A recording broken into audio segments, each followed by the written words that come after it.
Okay, I'll call to order the regular meeting of the Common Council of the City of Platteville for Tuesday, October 23rd, 2018, and we'll start with roll call.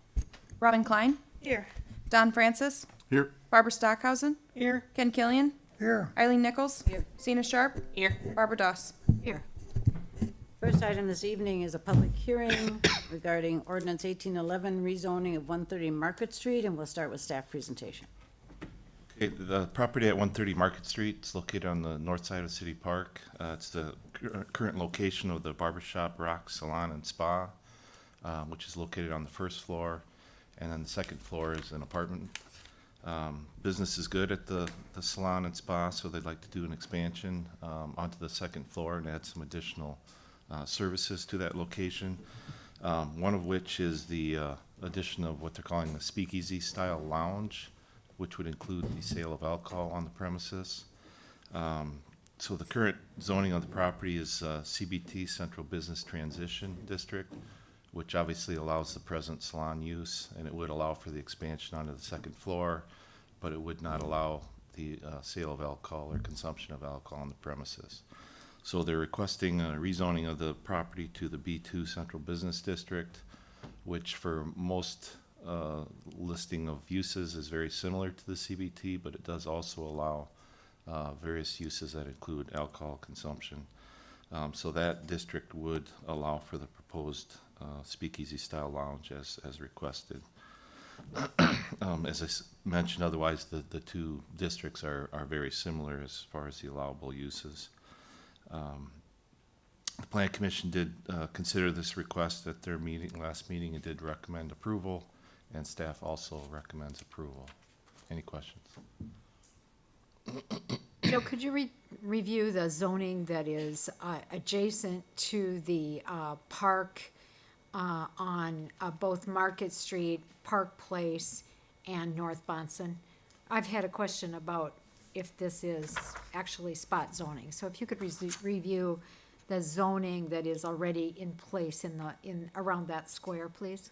So obviously to the south is the city park, which would be Park District C1. To the west of this property is also CBT. Immediately adjacent to that, you go further to the west is B2, is the You'll have to give me apartment the, building, or the Cindy Tang's building. It's the old library. that's what, That's B2 Central Business. how about the funeral To home? the south of that's the funeral home is also B2 And Central the Business. telephone, CenturyLink building. CenturyLink, this property over here is CBT Okay. Central Business. On the east of this property is, two properties owned by the church, which is institutional. To the north of this property is another former church, which was just recently rezoned to CBT to allow for the music store. And then the properties on each side of that property are R2. So it's not really, So it's not the- really spot zoning. I always think is you take a spot random someplace and you, Right. So most rezone of the area, if you look at the comprehensive plan in the downtown, which includes areas that are zoned B2 and CBT, and some additional areas near that are basically called mixed use. So it kind of allows for several different zoning districts within that recommendation. And B2, CBT would both be within that category. Any other questions for staff? Well, this was my question, is this spot zoning? So you're saying it's not spot zoning? I do not consider that to be the case, no. Madam President, I can chime in too. If, Yes, I was gonna ask you the question. I don't think it would be. It's, the area, geographically speaking, is transition between CBT and B2. I think as Mr. Carroll had set forth, there's parcels in the area that are zoned both of those classifications. So this is not a situation where you have a property that's being rezoned to a zoning classification that's just inconsistent with the vicinity. I think either CBT or B2 would be consistent with the general area here. So for that reason, I don't believe it would be spot zoning.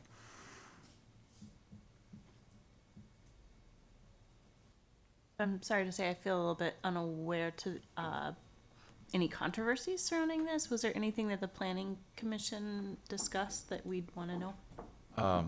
No, not that I would consider. The only questions I think came up would be other potential uses, you know, beyond the current owners, if what else could be allowed in there. But as I mentioned, the two districts are very similar, other than the uses that involve the sale of alcohol. Robin, I think that at the Plan Commission, I brought up the fact that that the rezoning applies to the property. And that while it would apply to any future business in that property too. And so it's a property designation, it's not necessarily, but the property designation is needed for this particular business. But if this particular business left, then any business would have that zoning. So it's not, the zoning goes with the property, is that right, Mr. Cole? That's accurate. Not with the business. That's correct. This is a question for the applicant and the city attorney. The terminology speakeasy style lounge is used here. My question to the city attorney, is this a common terminology used in Wisconsin? No, this is the first I've heard of this term. It means nothing legally for liquor licensing purposes. It may mean something in the business context that maybe the applicant could explain. But for purposes of the liquor license or for zoning purposes, the label means nothing. Well, it comes from the Prohibition days when they served alcohol illegally. Yes, I understand the historical classification, I guess, or origin of that word. But for today's purposes, it would be an establishment that serves alcohol. It would have to comply with the liquor laws just like any other establishment, whether it's a tavern, a supper club, or a speakeasy. I'll ask the applicant when the applicant comes up as to what a lounge is like. Any other questions for staff at this time? All right, seeing none, then the next item is the applicant's statement. So if you'd like to come up to the microphone and answer Mr. Killian's question. Give your name and address, please. Lisa Haas, 755 Grant Street. And Jeff Haas, 755 Grant Street.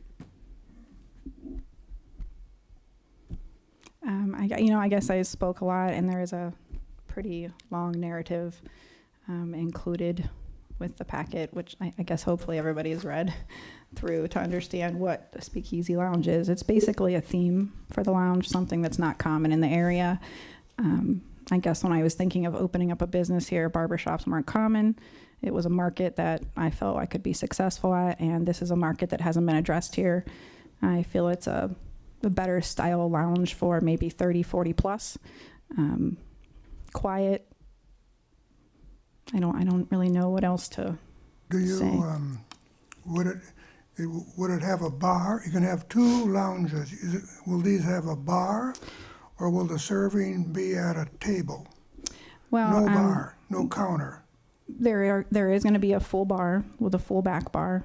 The whole design is not completely designed yet. We've gone through twice with the architect already, rearranging the layout of the plan because we did meet with the DOR agents and did find out what the exact rules were. So there's not going to be two different lounges. It's going to be one solid lounge with one entrance.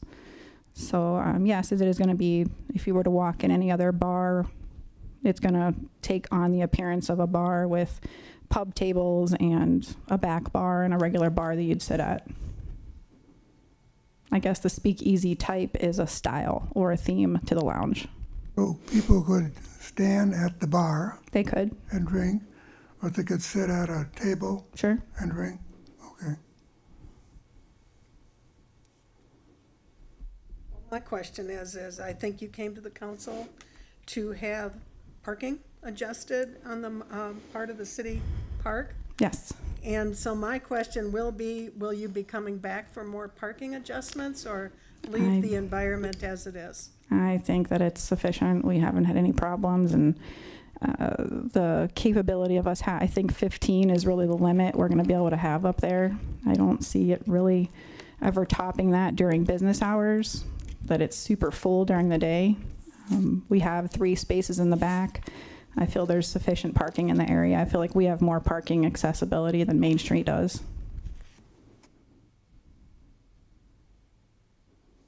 You will have a bartender? Yes. Okay. And then when we get to, as far as the drinking by people, you'll moderate that, or what do we want to say for term?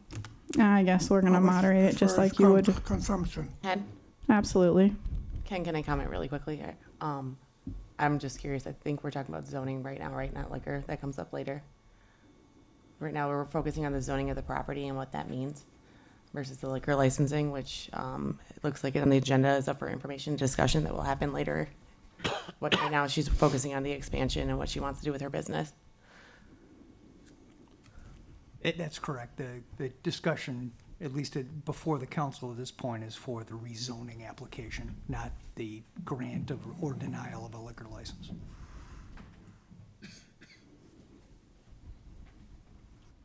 Would you expect the people that are going into the lounge, would they be going to some other part of the business? Or would this also be people coming into the lounge and then leaving, not going into the business? So if you look at the architectural designs that are actually attached to the whole packet, you can look at it and see where the exits and entrances are. We, again, went through the DOR with this to find out what the exact rules were, because we were all pretty unsure of what that was. This is the first time this has actually been done in Platteville. So we did do that, and there will be one single public entrance from the outside for this business. Then my question is, will people be able to use the lounge and then leave? Yes. Okay. Are you meaning to pass through the business? No? I guess I don't understand what the question is. Just use the lounge and not use any Yeah, part absolutely. of the business? Yes. Okay. It's going to be a whole separate business.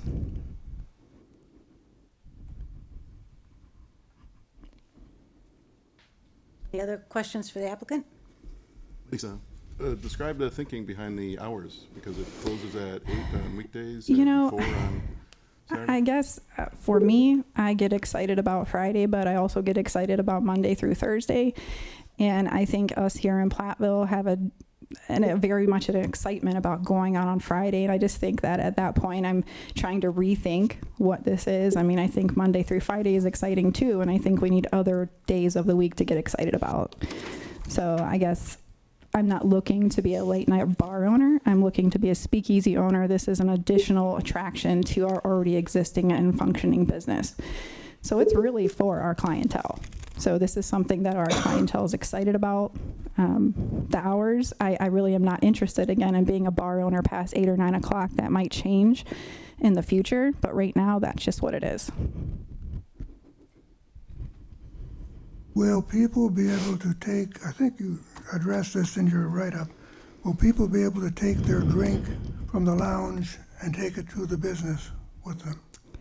So, no. So you cannot commingle because of the legal drinking age in Wisconsin. There is no commingling between these two businesses permitted. So again, this is a whole entire separate business. It's going to be located on the upper floor with one single public entrance. So you cannot enter the barbershop with your glass of whatever that may be. You cannot go back and forth between the businesses. You drink your glass, you finish your glass. And I'm personally really not interested in that. I have a lot of families that come in and college students and things like that. So it's just not a good idea. Do you expect to be renting it for private parties? I guess I really hadn't thought about it. Maybe, possibly. I think it could be a fun thing in the future for wedding parties or whatever that may be. But I guess I'm just trying to get past the zoning and actually getting a liquor license before we spend a lot more time investing. I mean, we've already spent a lot of money with the architect and time trying to find out what exactly we can and can't do.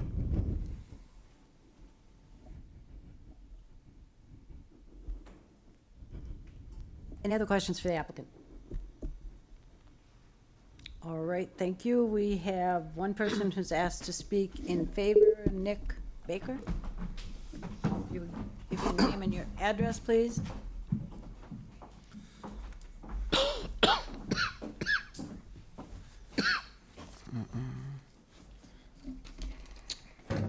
Hello.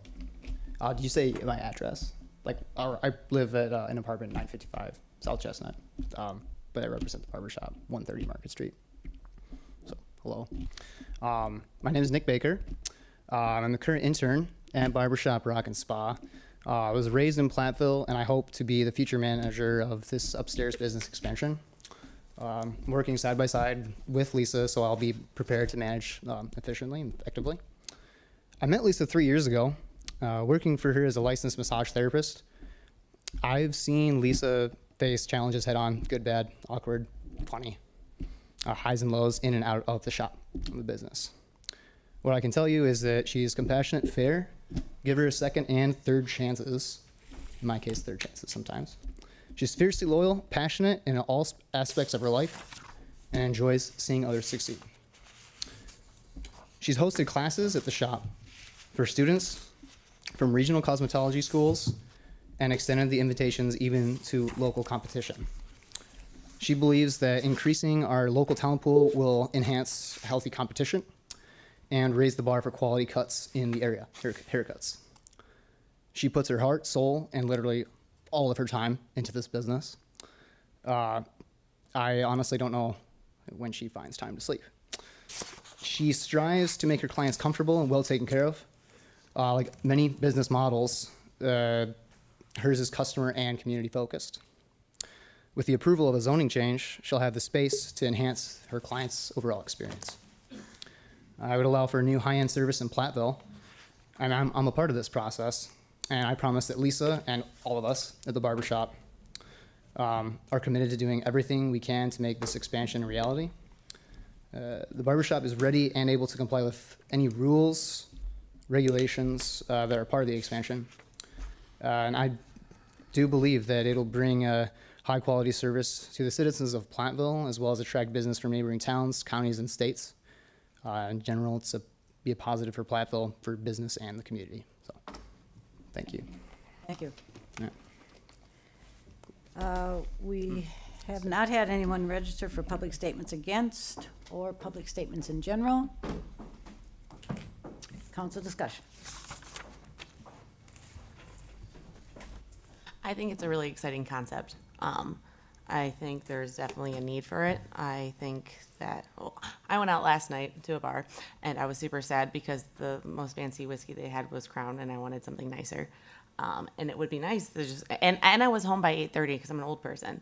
And I think it would be nice just to, like, you know, have nice whiskey or have a nice cocktail and go to bed because I have things to do in the morning. I think when you hear about going out, it's all about college bars, and which is fine. I'm not bashing college students. I went to college here. I had a great time. But I think this is something different. I think this is something elegant. I want to be able to dress up and be pretty and pretend like, you know, I'm like it back in the 1920s, and like, you know, I might even put on a flapper outfit and roll with it.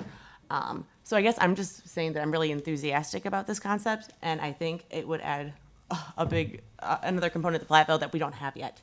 Also, Lisa's already running 2 successful businesses here in town.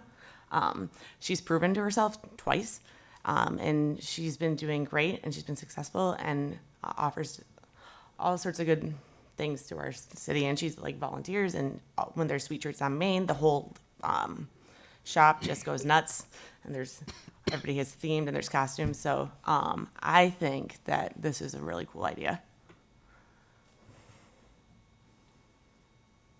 Comments?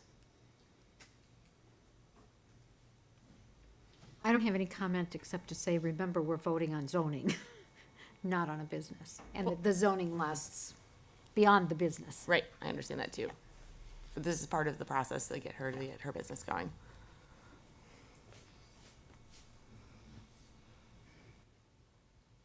Any other comments from the council? I will say, as much as I like the idea, I like the business concept, I struggle with rezoning this particular location. I drove around it again today, and yes, there's B2 and there's CBT, and there's church and there's a funeral home, and then there's residential behind it and to the west of it. If this was on Main Street, I would have no problem with that.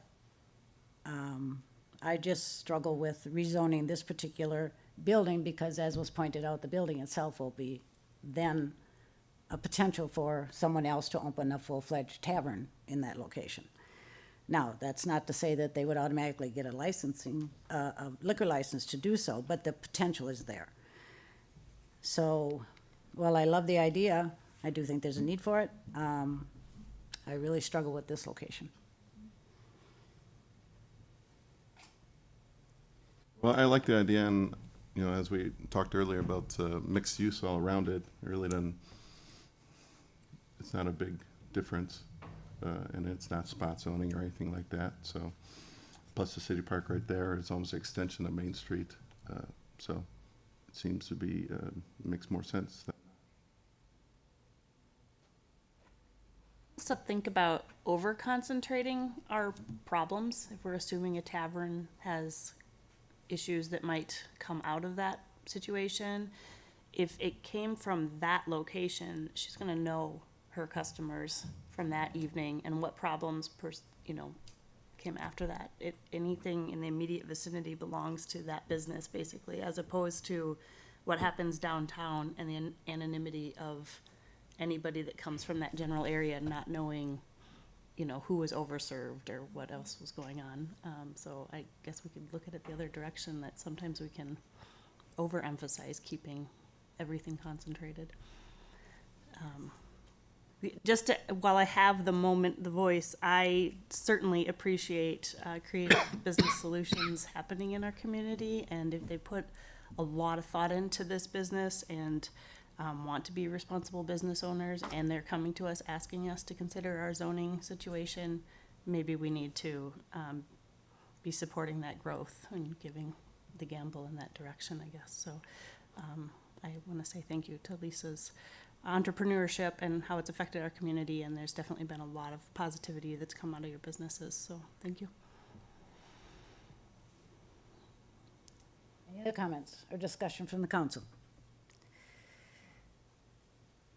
All right, seeing none, is there a motion to close the public I hearing? move to close the public hearing. Second? We have a motion and a second, and we'll vote. Klein, Yes. Francis, Yes. Stockhausen, Yes. Killian, Yes, Nichols, Yes. Sharp, Yes. Doss. Yes. Motion carries. Common council action. I move to approve ordinance 1811, which will rezone the property at 130 Market Street from CBT Central Business Transition District to B2 Central Business District. Second. We have a motion and a second. Robin, you seconded it, right? And we'll vote. Klein, Yes. Francis, Yes. Stockhausen, Yes. Killian, yes, Nichols, No. Sharp, Yes. Doss. Yes. Motion carries. All right, on to our next, which is consideration of the consent calendar. The following items may be approved on a single motion and vote due to the routine nature of previous discussion. Please indicate to the council president if you would prefer separate discussion and action. First is council minutes from the October 9th, 18 regular meeting. B is payment of bills. C is appointments to boards and commissions, and this evening, appointment of Mark Myers to the Water and Sewer Commission, and a reappointment of Troy Maggie to the Airport Commission. Licenses in the packet, 1-year and 2-year operator license to sell and serve alcohol. Also taxi driver licenses. Street closing permits, we have 2, St. Mary's Parish for Second Harvest and Catholic Charities Mobile Food Pantry on the third Friday of every month from 6 a.m. to 11 a.m. And Main Street for Sweet Treats on October 27th from 10 a.m. to 1 o'clock p.m. Resolution 1823, application for exemption from the levy of any county library tax. Is there a motion? I would like to have the St. Mary's Parish street closing permit withdrawn from the consent agenda. Yes, I agree. So if you want to make a motion to do that? I just did. Okay. And Barb seconded. Barb seconded, all right. We have a motion and a second, and we'll vote. Klein, All right, I'm trying to double check where Cedar Street is. So are we voting on just that, or are we voting on the rest of the consent agenda? My question was it a motion to approve the remainder of the consent agenda, or was it, That, it is the motion to approve the remainder, but not that. right, with the Yes. exception of that one? So we would be approving the consent agenda minus E1 St. Mary's Parish. We would have a separate discussion on that. so I have a motion by Doss and a second by Stockhausen at this point. Yes. Klein, Yes. Francis, Yes. Stockhausen, Yes, Killian, Yes, Nichols, Yes. Sharp, Yes. Doss, Yes. motion carries. All right, discussion on E1?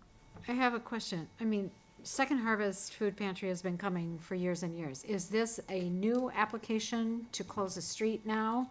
Or is this something that's come back up because the 1 year or what? I mean, has this been done regularly? I could respond to that. I don't believe she's here. I had a conversation with her over the phone. The reason why she's asking for this is because now the St. Mary's School is back in business, and they have school going on during the time that this food pantry would be there. So they typically had it in the gymnasium of what is now the school and is being used by the children. So they're asking to have it outside, and they just want to make it so that nobody's driving through while they have people coming to the food pantry. But this is not between the church and the school. Correct. It's on. It'd It's on be the next street over between the church, between the school and there's and like the apartments. apartment. Correct. And I see that the residents, it says trying to contact, are those residents and that landowner knowledgeable about this request? It's my understanding that she did speak with them. Because it just on the application says trying to contact. It doesn't, on mine at least, it doesn't say that the people were contacted. I believe she did talk with them. Perhaps she turned this in before she finished that. I'm trying to find that now. Sorry.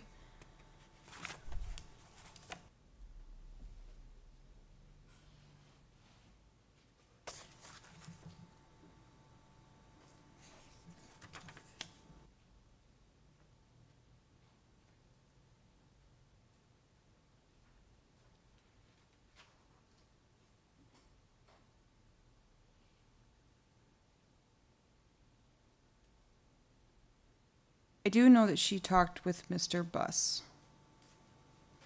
Tom Buss.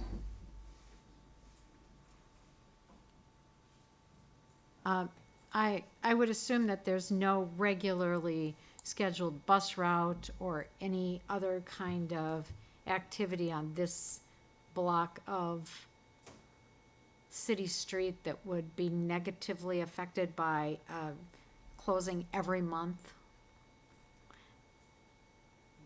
It's not part of a bus route. I'm just a little concerned when we get to approving street closings on a regular basis every month at a certain time for, I mean, they're really public streets and suddenly we're turning public streets into private spaces, I guess, or closed spaces. So that was my question. Barb, did you have some? well, I wanted more clarification, and I think you asked those questions. I thought there might be more people in need, and therefore they needed to expand their area of distribution. But it sounds like, as was stated, that it's mostly that the school is used, so they can't use the school for their distribution center. But my question would be, are they also using the playground? I assume they are. Playground areas. So the way this street closing permit is written, it appears that this is the third Friday of every month for the rest of time. That there is not it's not like for a year, it's not like for 6 months, it's just like from now until forever. Is that right, Candace? That's my understanding. I guess a question for the chief of police. In a case like this, does the alley have to be blocked off with some kind of barricade? And if that's true, then who would be responsible for doing that? It'd probably be preferable if we could get some cones for them to set out. I mean, and I would think that they would have the staff that could do that on a as-needed basis. Or that they could provide the cones to set out? Either way. That was my question, whether or not city staff would be expected to do that and make sure that it was cordoned off. I wouldn't expect the city staff to be responsible for that.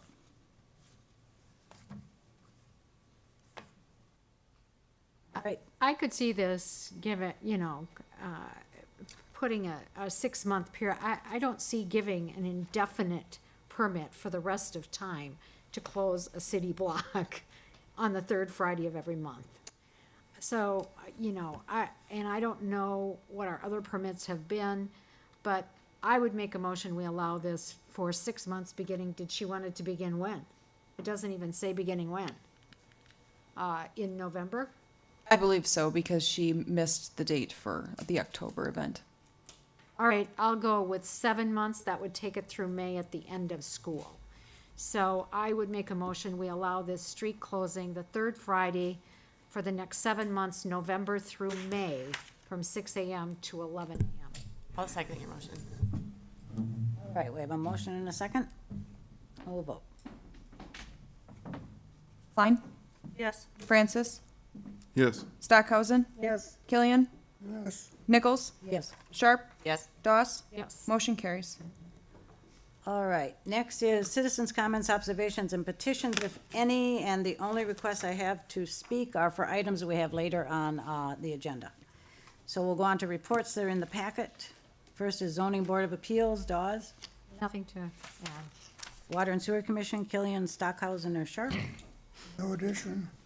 Community Safe Routes Committee, Francis. Nothing to add? Library Board, Klein. No addition. Housing Authority Board, Killian. No addition. Airport Commission, Dawes. Just that we're planning for Santa Claus to come to the airport. Exciting. Historic Preservation Commission, Killian. No addition. All right, then we're on to action items. Excuse me. Resolution 1822, partially discontinue an unimproved alley, Block 7 of Homestead Edition. Joe? Yes, the owners of the Homestead Heights Condominium Association has submitted a request to actually close a portion of 2 unimproved alleys. The condominiums are located on the hill just up from Quick Trip. They have a couple of projects that they'd like to undertake that would at least go better, or at least would require the additional land where these alleys are located. On the north side of their building, they have an existing driveway. It's fairly narrow and very close to the building, so they'd like to expand that and give a little buffer from the building.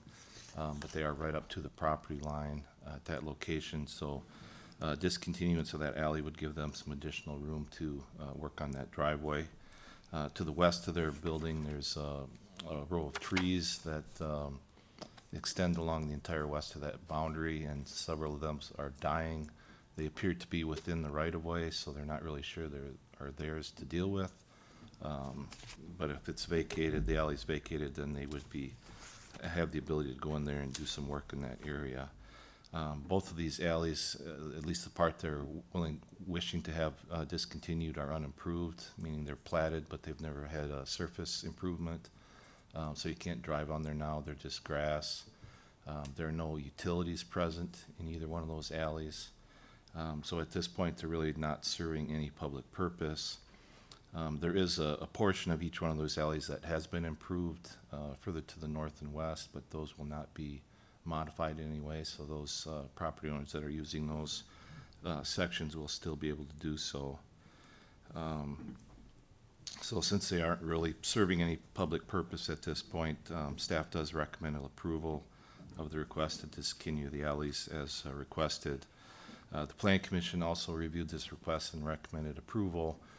They included a recommendation that the city maintain an easement over these alleys to allow for future installation of utilities if it's ever deemed necessary. But the alleys themselves could be discontinued and still allow that to take place. Any questions? Questions, anyone?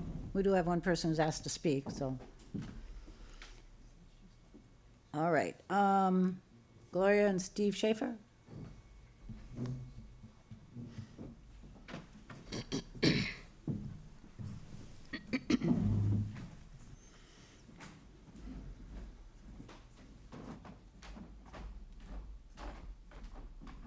And if you please give your name and address?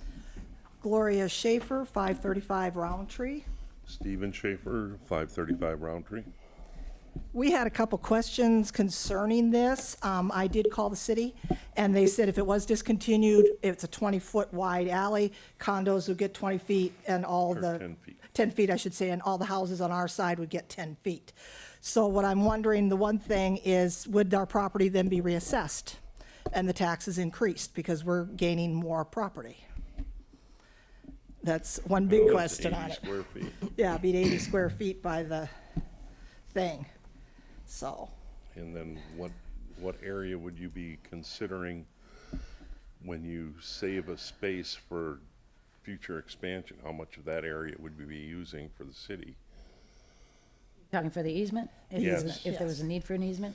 Joe, do you have an answer for that question? Well, unless the council specifies otherwise, the property owners on each side would get 10 feet. Right. And again, unless you specifies otherwise, I assume the easement would be for the entire 20 feet. So each property owner would have 10 feet of easement on their property. So would their taxes go up? Well, it would impact the size of their property, so theoretically, their property would be worth more. You have like a number value about how much more? Well, if you look on their assessment, there's usually a land value and there's an improvement value. If you figured out the land value on a square foot basis, you could kind of use that as a guide to add the additional value on that additional square footage would be basically the best math you could do. Because we just had it reassessed this year, and because the land value and that went up, and our property's gone up every single year. Is getting to the point that it's too expensive for a lot of people to live in Platteville because of the property taxes, and we don't need to have that added to it. But if it was discontinued and so on, would the city at their cost come out and redo the markers in the back to denote the property then, the new property line? That's another question we had on, because it'd have to be moved, and we don't know where the stakes are. We've never found them in the back. Assuming there are stakes there. Yeah, that's the big thing. No, that would not be part of the process. Okay. And then, like I said, other than that petition by the condos, we have always mowed. All the neighbors have mowed. The condos mowed the other half. I mean, the city's never bothered with the alley for over 30 years that we've lived there. So it's just been unused and undid, and everybody just automatically mows and so on. So I don't know why the big push. The big question I know the condos had was those trees. We don't know who planted them, and half of them are dying, half of them have already been taken out because they were dying because they were planted too close together. But, the alleyway could be left as it is because, 10 feet isn't going to be that much for the condos to really do a lot. And if there's the easement for the city to use, the city took out the trees and left everything as it is, it could continue as it always was.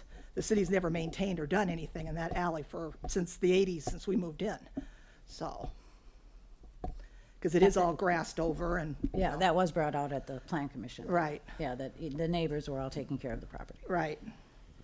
And then also, if it's discontinued, we'd have to have a new deed done because the added things in that, the city gonna pay for that too. See, that's all these costs are added just for us to get 10 feet. Well, we could care less if we had that extra 10 feet because it's behind a shed, and all the property owners, it's just kind of extra space that they can't do anything with. So, because it's so far back on the lot that, there's nothing you can do with it. So I think that's about all that we were concerned about, is the extra costs that'll be added on to just get this, 10 feet added on to everybody. And there's 4 houses there, and they'd all incur those costs.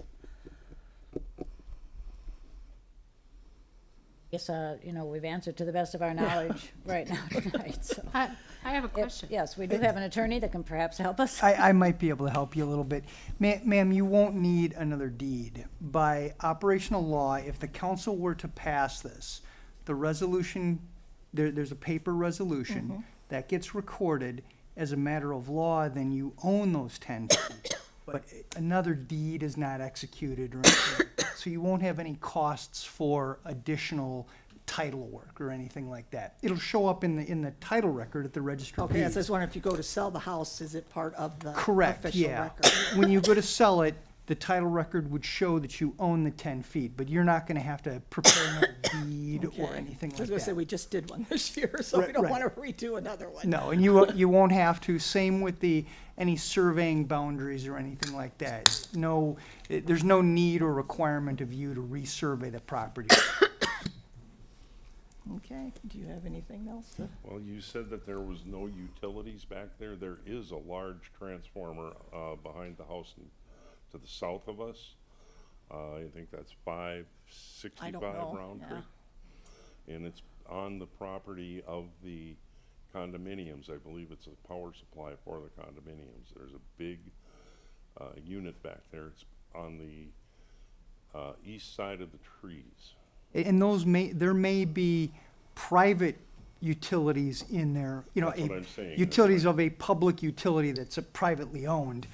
Those by law, whenever a right-of-way is discontinued or vacated, the utilities that are there will remain there, and they legally have an easement through there. So if this council were to vacate this alleyway, for instance, if there's cable for cable TV or other utilities in there, those utilities would still have the right to place utilities in there.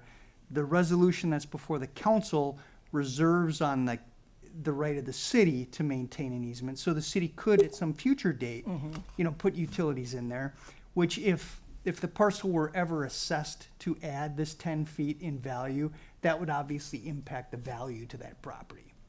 Because I think you could argue to the assessor that it's not much value to you because it's still subject to an easement by the city.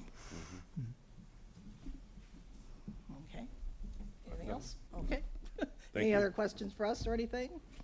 Where are those trees, on your property? No, we don't know Oh, who that's planted trees. them, and we think they're right in the middle of the alley. So we don't know if sometime Okay. the city did it, so people don't drive on the alley, because it's just grass and there's trees. And like I said, they're literally planted like this, pine trees, just one right on top of the other. So over time, they've just died, Yeah, basically. there were less, there So- was around 10 feet between the trees, and And as the they table back grew, they were dying between each tree. Yep. A lot of them were subject to lightning strikes and shattering, and a few of them got blown down in windstorms. That's how I think we've lost 8 trees in that row. Yeah, because there's only 3 behind the house next to us, 1 behind our house, and a few behind the other houses. That's all that's left. And it used to be solid trees, but over the years, like I said, the condos are the ones that took them down. And I think that's where this all came up, When you know? they developed the condos, I don't know if they parked or Planted, planted them yeah. as a visual screen or windscreen at the time they constructed that's what Yeah, my. we don't know. We moved in the 80s, and they were there when we moved in, so, Thank you. thank you. I have a question of the attorney, Oh. or of someone, before we go. Can I Okay. ask the question? You said that generally when a street or something is abandoned, that half goes to one side and half goes to the other. Is that law that has to be? Could all of it go to one? There's a statute that basically deals with this stuff that says if you can ascertain from the property that this vacated area came from, it gets returned to that property. So for instance, if the residents that just spoke, if they had owned all of this land and it was it was part of their parcel and they conveyed it to the city for whatever reason, upon vacation, it would return to that parcel. If, however, what is normally the case is when it's platted, the developer dedicates this area to the city. That's normally what happens. In those situations, then yes, half goes to each, the property, the neighboring property owners. And that's statutory. It is. Okay, thank you.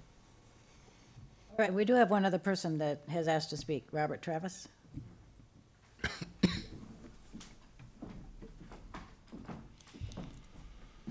keep getting older. My name's Robert Travis. I live at 550 Campbell Avenue. I'm the vice president of the Condo Association. And we put in this application for the reasons Mr. Carroll has accurately indicated. We're very concerned about the north alley. That's a clear, unequivocal safety issue for us. For those of you who are familiar with the terrain, in the winter, that's a steep, right now, our driveway's quite steep. And as you get to the bottom of it, you have to make a 90-degree left turn. What's in front of you is that cliff that goes down into Quick Trip. So we would like very much to have the extra 10 feet so we can improve that driveway. The western section, again, we've always mowed it, and the trees, we're not sure who they belong to. I wanted to reassure the two people that spoke that there won't be a need for a survey.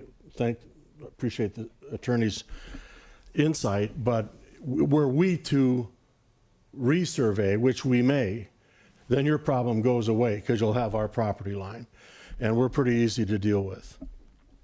I'd be astonished if even the Platteville assessor would spend the time to get that extra 10 feet, but if he does, he does. The only thing that Mr. Carroll didn't mention, because I didn't mention it to him, is I'm damn near the youngest person there, and I've been there since the 70s. We have a lot of elderly people excluding myself. I was going to say because I don't walk, but we can go with what you were thinking. There's quite a number of walkers in that building, in those 10 residences.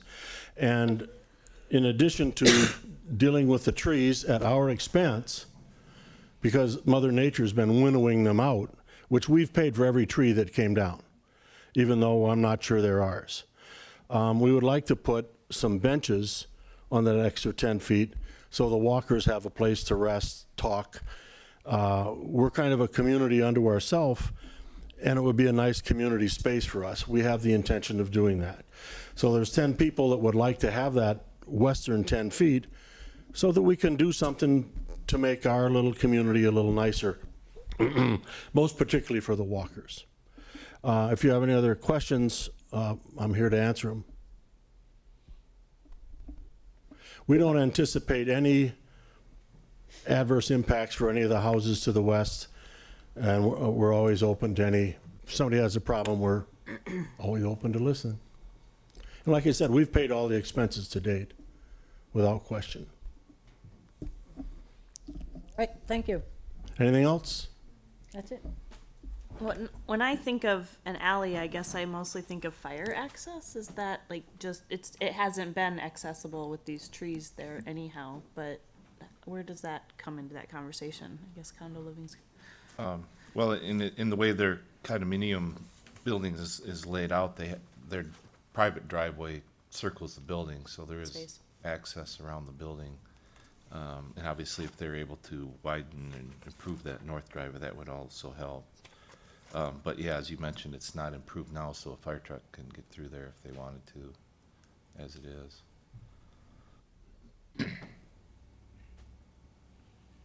Any other questions or comments from the council? All right, so it was mentioned, discontinue the unimproved alley, and it's been mentioned to include something perhaps about the city's right to have an easement or possible utilities or whatever ahead in the future. So, no more questions. Is there a motion? I make a motion that we approve the partial discontinuation of this unimproved alley located north of Harrison, south of Alden, east of Roundtree, and west of Campbell, and that the city retain an easement across that area for future, perhaps future utilities. Second. We have a motion and a second. We'll vote. Klein? Yes. Francis? Yes. Stockhausen? Yes, Killian? Yes, Nichols? Yes. Sharp? Yes. Doss? Yes. Motion carries. Next item is the 2018-2020 audit proposal.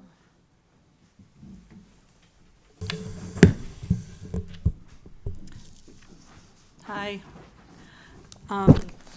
I'm Barb, the Financial Operations Manager, and I am bringing forward the 2018 to 2020 auditing proposals. We received auditing proposals from 4 audit firms. There's a breakdown of the proposal fees, and a fee structure pages are included for each one of the firms. And we would like to approve the Johnson Block audit proposal for 2018 through 2020 calendar years. Brent Nelson from Johnson Block is here if any of the council has a question for him. Any questions from the council? How long has Johnson Block and Company been our audit firm? Over 20 years, I believe. That's probably accurate, yeah.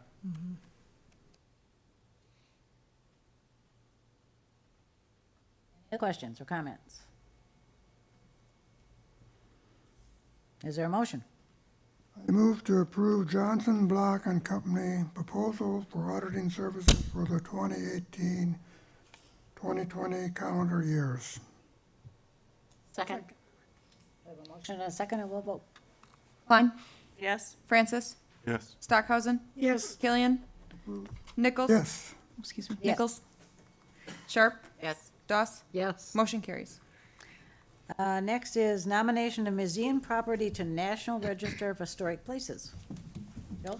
Yes, the Historic Preservation Commission is interested in applying for a grant to assist with the nomination of several properties within the city. This is basically a follow-up to the 2005 historic survey that was done. That survey identified, well, at the time, there were 3 recommendations for creating historic districts, which has already been followed through and completed. But there were also a recommendation for 12 individual properties that the surveyor deemed to be eligible for nomination and placement on the historic register. But that has never been completed at this point, so the commission would like to try to obtain this grant. If we're able to get the grant would cover for all the expense of doing that. It would be a reimbursement grant in full. The way the process is set up, the privately owned property owners have to be agreeable to the process. We've heard back from most of them that they are interested in doing that. So there will be a grant application submitted for sure. There are a couple of publicly owned properties included on that list, the National Guard Armory and the museum complex on Main Street. The Armory has indicated they're not interested in being included, primarily because of the situation. We are aware that there may be a potential at some point in the future of them not being involved in owning that property. But the museum complex is included, so we thought it was appropriate for the council to be included in this process. The museum board has already considered this request and is in agreement to having it listed. So we were asking the council to consider supporting the commission's effort in applying for the grant and having the museum complex nominated. Any questions? Joe, does this entail extra expense for the museum? Not directly, but when there's a point that physical improvements need to be done to any of those buildings, they're supposed to take into consideration the impact on those improvements would make on the building, its physical characteristics. And so there is the potential that basically doing it the correct way is gonna cost more than doing it some other way, if you know what I mean, from a historic integrity standpoint. And the choice of materials and methods might be different than just accepting a low bid to make the improvements. And does this pertain to the exterior of the building, is that right? Theoretically, it depends on the improvements that are made, but there could be some situation where modifications to the interior would be covered as well. Because it does, for a public building of that nature, the interior layout and use does impact the historic integrity of the building. So interior modifications would also have to be included. Usually in a building like that, they kind of look at the significance of the interior space. For instance, this building, the front entranceway, the stairwell is a significant characteristic of this building, but once you get into the interior offices, they're not usually considered significant, so you have more flexibility to do things with those secondary spaces. So that would be a similar situation with those buildings. And has the museum board, are they aware of this, and have they talked about it and They, its had- potential effect? They had that on their agenda, their last meeting, which I think was just last week, and they voted in agreement to I support. want to clarify what this building does for the museums.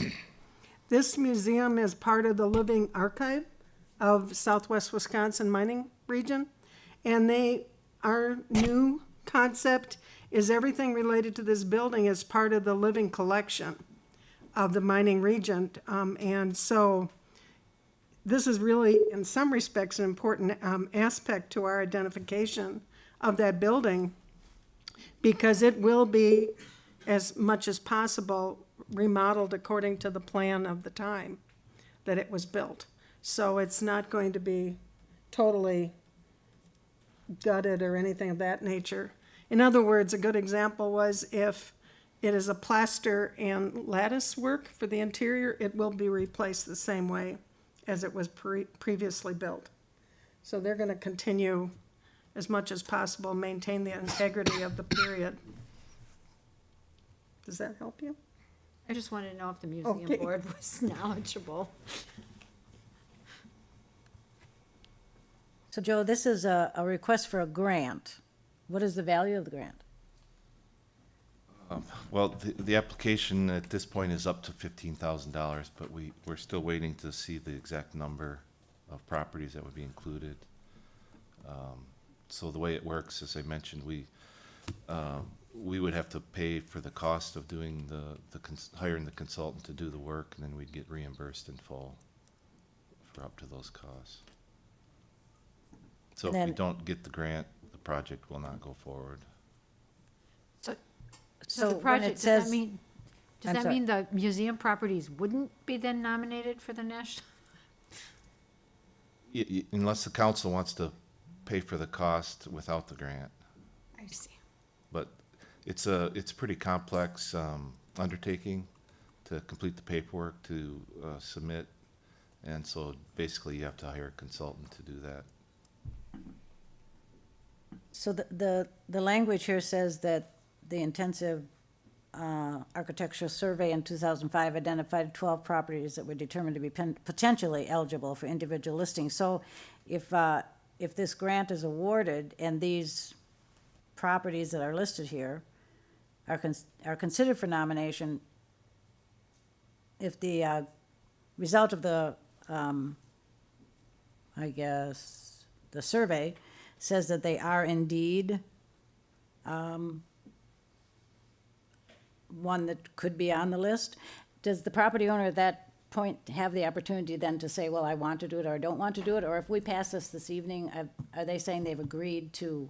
They've already been contacted and they've already indicated that they are agreeable to doing that. Yeah, I just They want to wonder, be included. as we were discussing about the requirements about, I always thought it was just exterior, so your information about interior was new to me. That's for public buildings. For public buildings, Yes. okay. For privately owned buildings, it's really more of an honorary designation. And the only exception to that is if there's federal money involved. If for whatever reason a private property owner, I don't know what federal money you could get to do any modification to your property, then they would have to take the impact into consideration. But there is a potential benefit to the private property owners. They would be eligible for historic tax credits to do work on their project if the project is approved. But otherwise, if you're designated, there are privately owned properties now that are on the National Register. They can do any work that they want to without a prior approval. Thank you. Any other questions or comments? So is there a motion? I make a motion that we support the Historic Preservation Commission's efforts to apply for a historic preservation subgrant. I second. Don't know.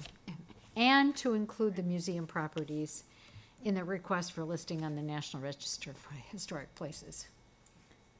Second to that, second. All right. Those will be fun minutes. We have a motion and a second. We'll vote. Klein? Yes. Francis? Yes. Stockhausen? Yes. Killian? Yes, Nichols? Sharp? Yes. Doss? Yes. Motion carries. All right, and some of you may be looking at the agenda that we were originally sent, but it was an amended agenda, so the item D under action was removed. So we are going on to information and discussion. Ordinance relating to confidentiality of income and expense records. So this was something that we actually had the assistance of Attorney Cole helping us with. So we are required by Wisconsin state statute to have an ordinance requiring the confidentiality of certain information provided to the assessor.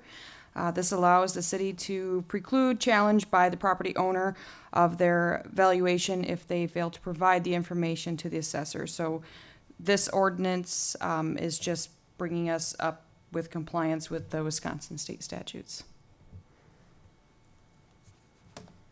Have any question on that?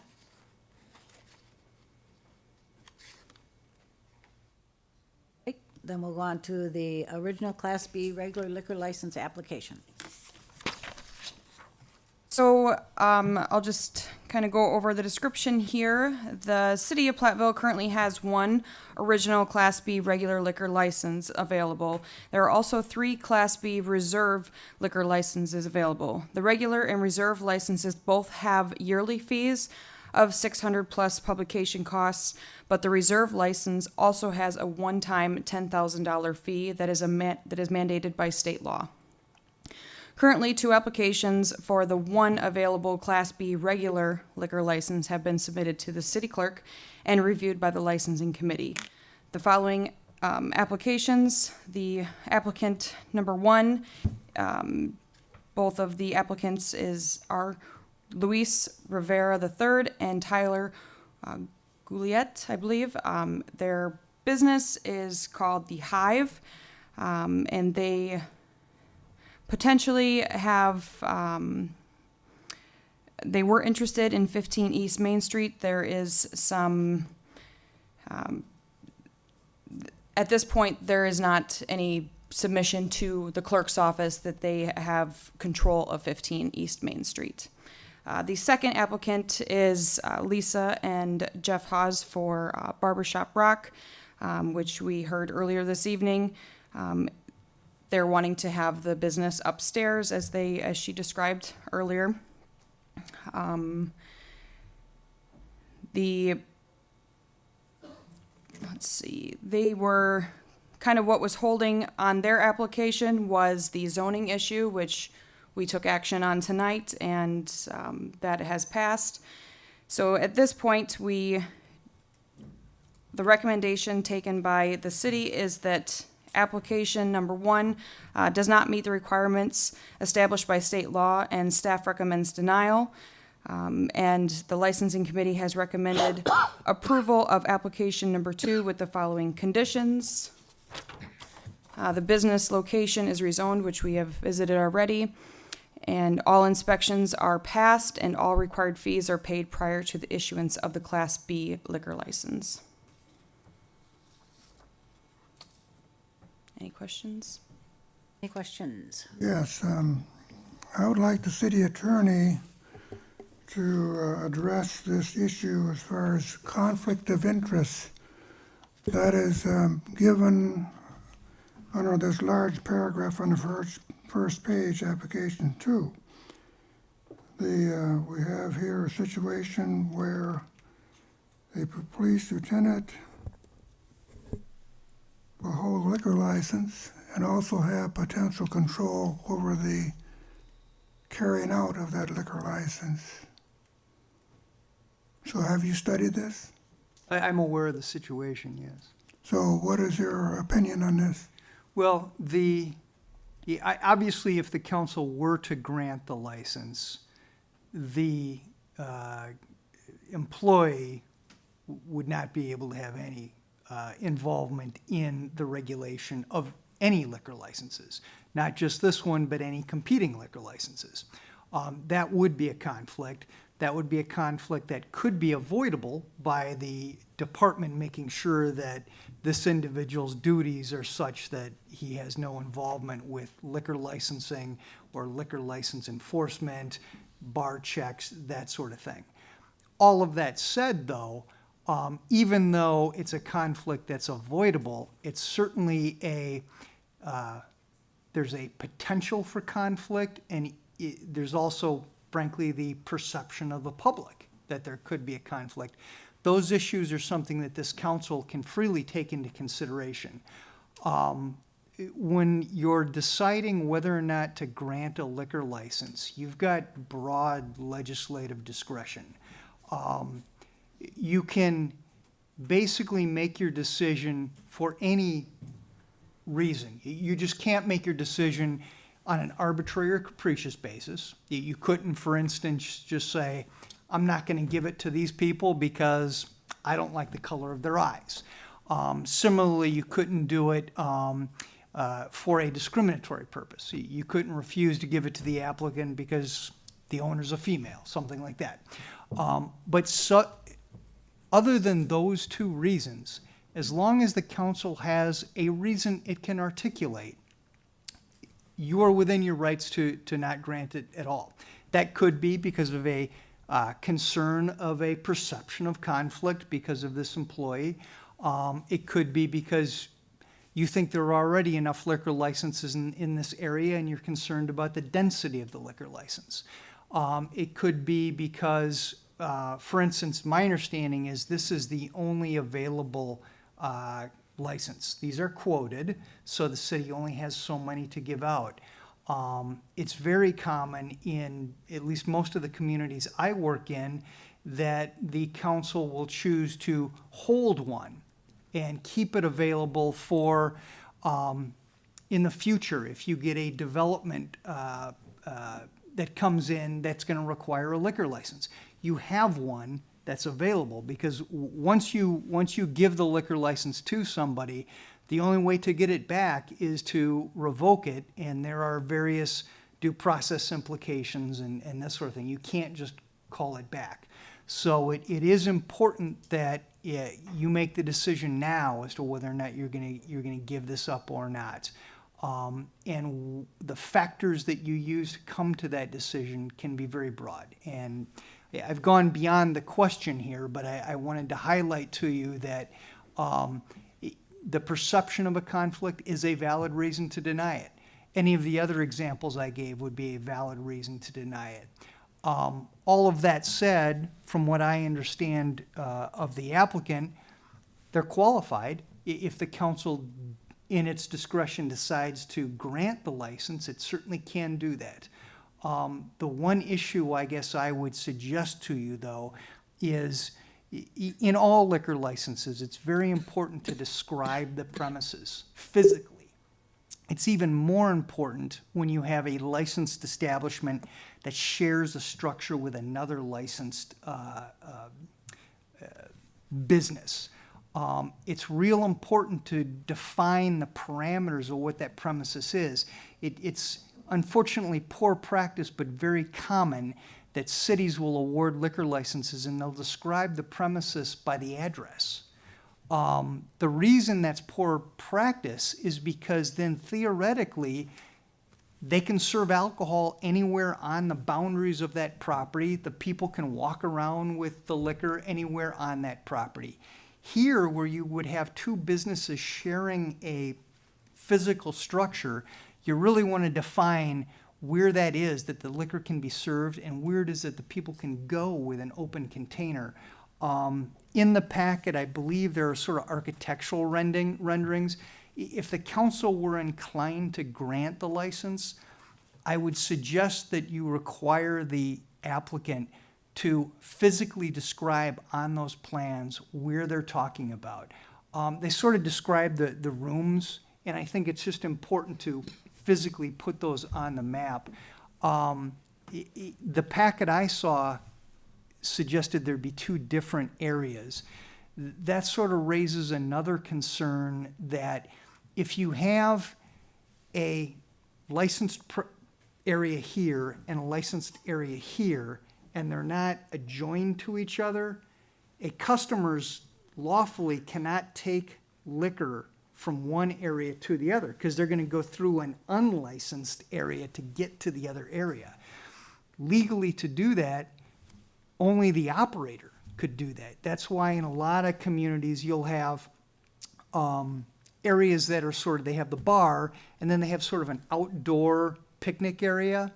If those two aren't adjoined to each other, legally they have to have wait staff carry the liquor from one area to the other.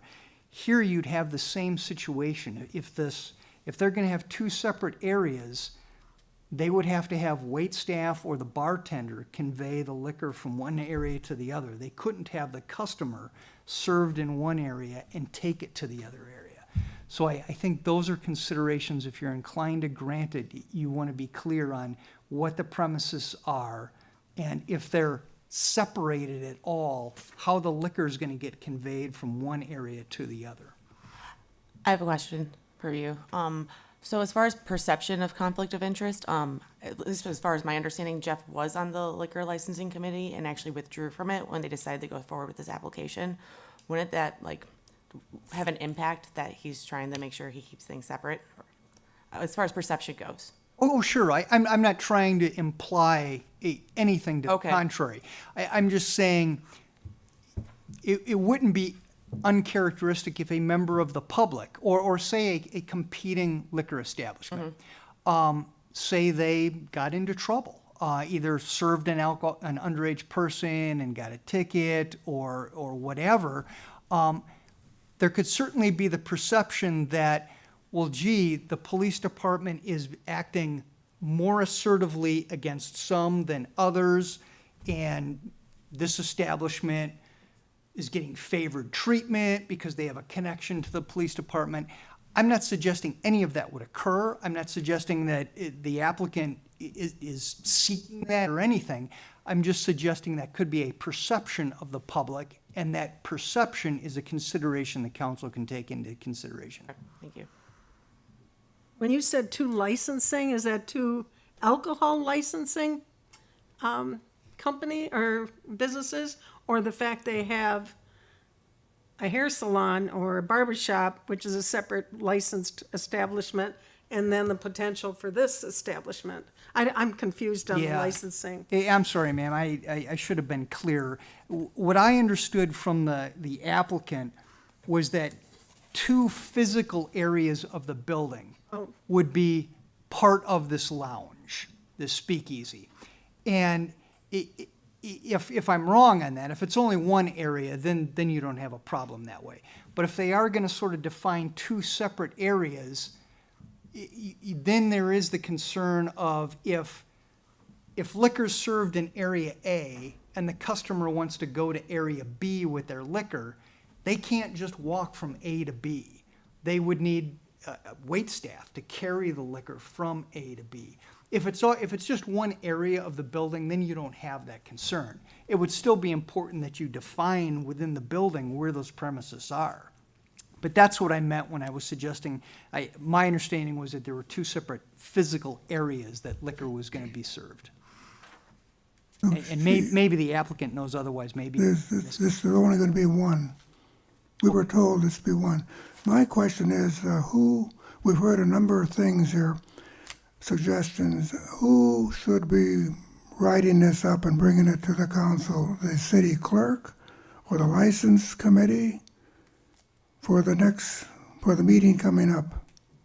Well, I think for the meeting coming up, it would be important for the clerk to work with the applicant to physically define the premises.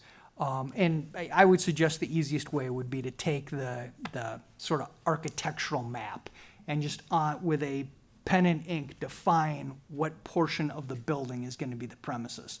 And that could be put before the council. And then as far as the role in the police department, could the police department, the chief of police, submit a statement as to what the duties will be for Jeff, as far as in relation to carrying out any control of liquor licenses? Sure, I mean, the chief. And that could be added also? It could be in writing if that's what the council desires. Commonly, in my experience, what generally occurs is just when it's under consideration, the council just asks the chief, and the chief just verbally explains how he, as the chief, intends to keep those roles separate. But there'd be nothing improper with the council asking that the chief do that in writing. I would like to see it in writing. Okay, I can't speak for the chief, but I'm sure he could do that for you.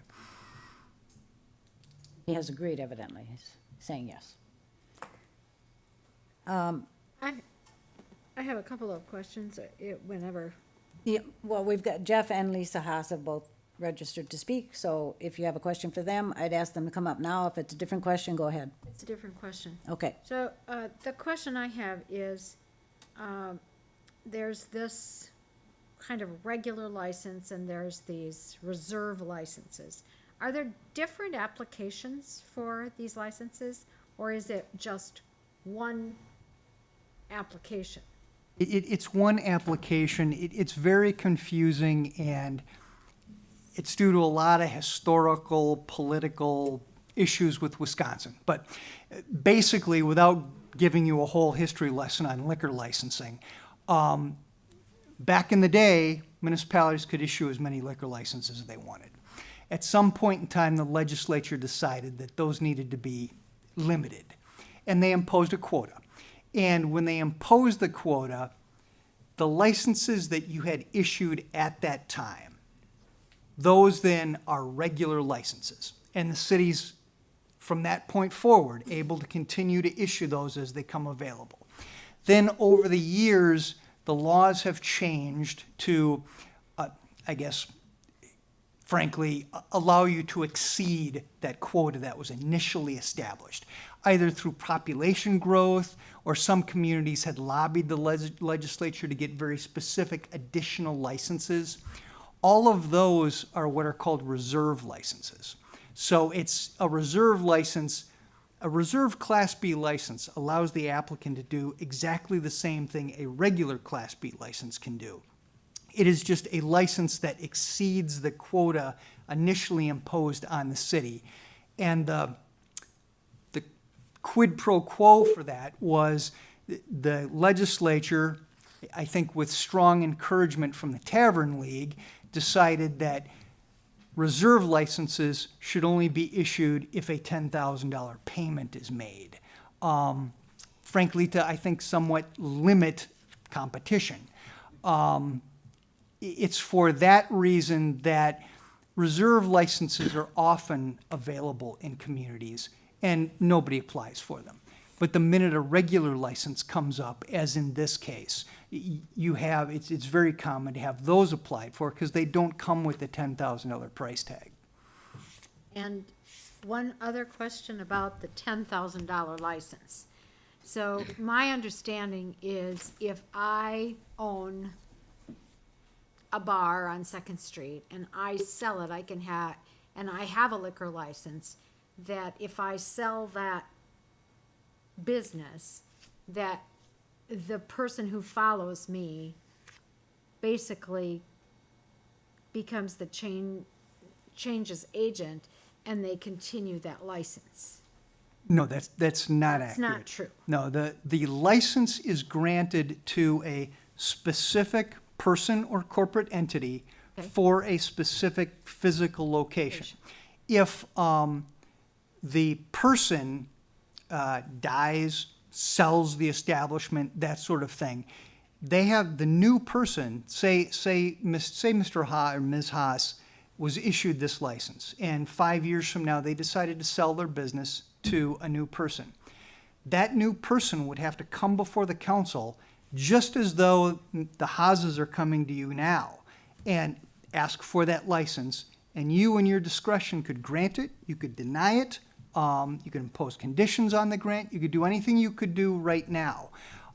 That's why there's sort of a cottage industry among lawyers. It's a very specific, when people want to sell liquor licenses or sell bars, there's a very specific way to do that to try to ensure that the buyer is able to get that liquor license. Because without it, the business is worthless.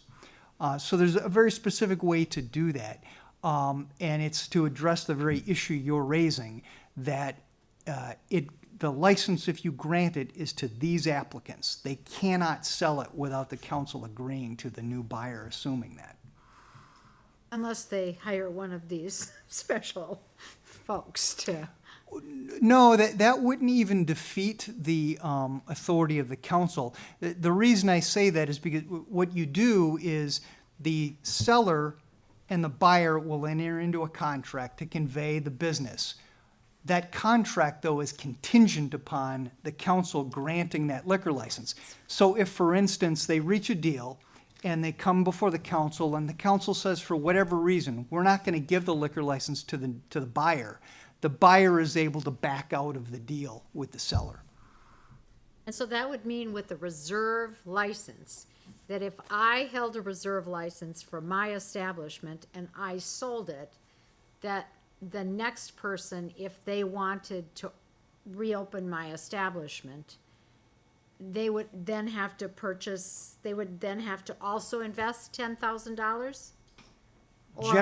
Generally speaking, that's true. There's ways around that that very innovative lawyers will use. But generally speaking, yes, if you're going to convey your business and a new license is issued, it's another $10,000 fee. Any other questions from the council? All right, Lisa and Jeff Haas have asked to speak. I don't know if you want to come up together, or that'd be fine.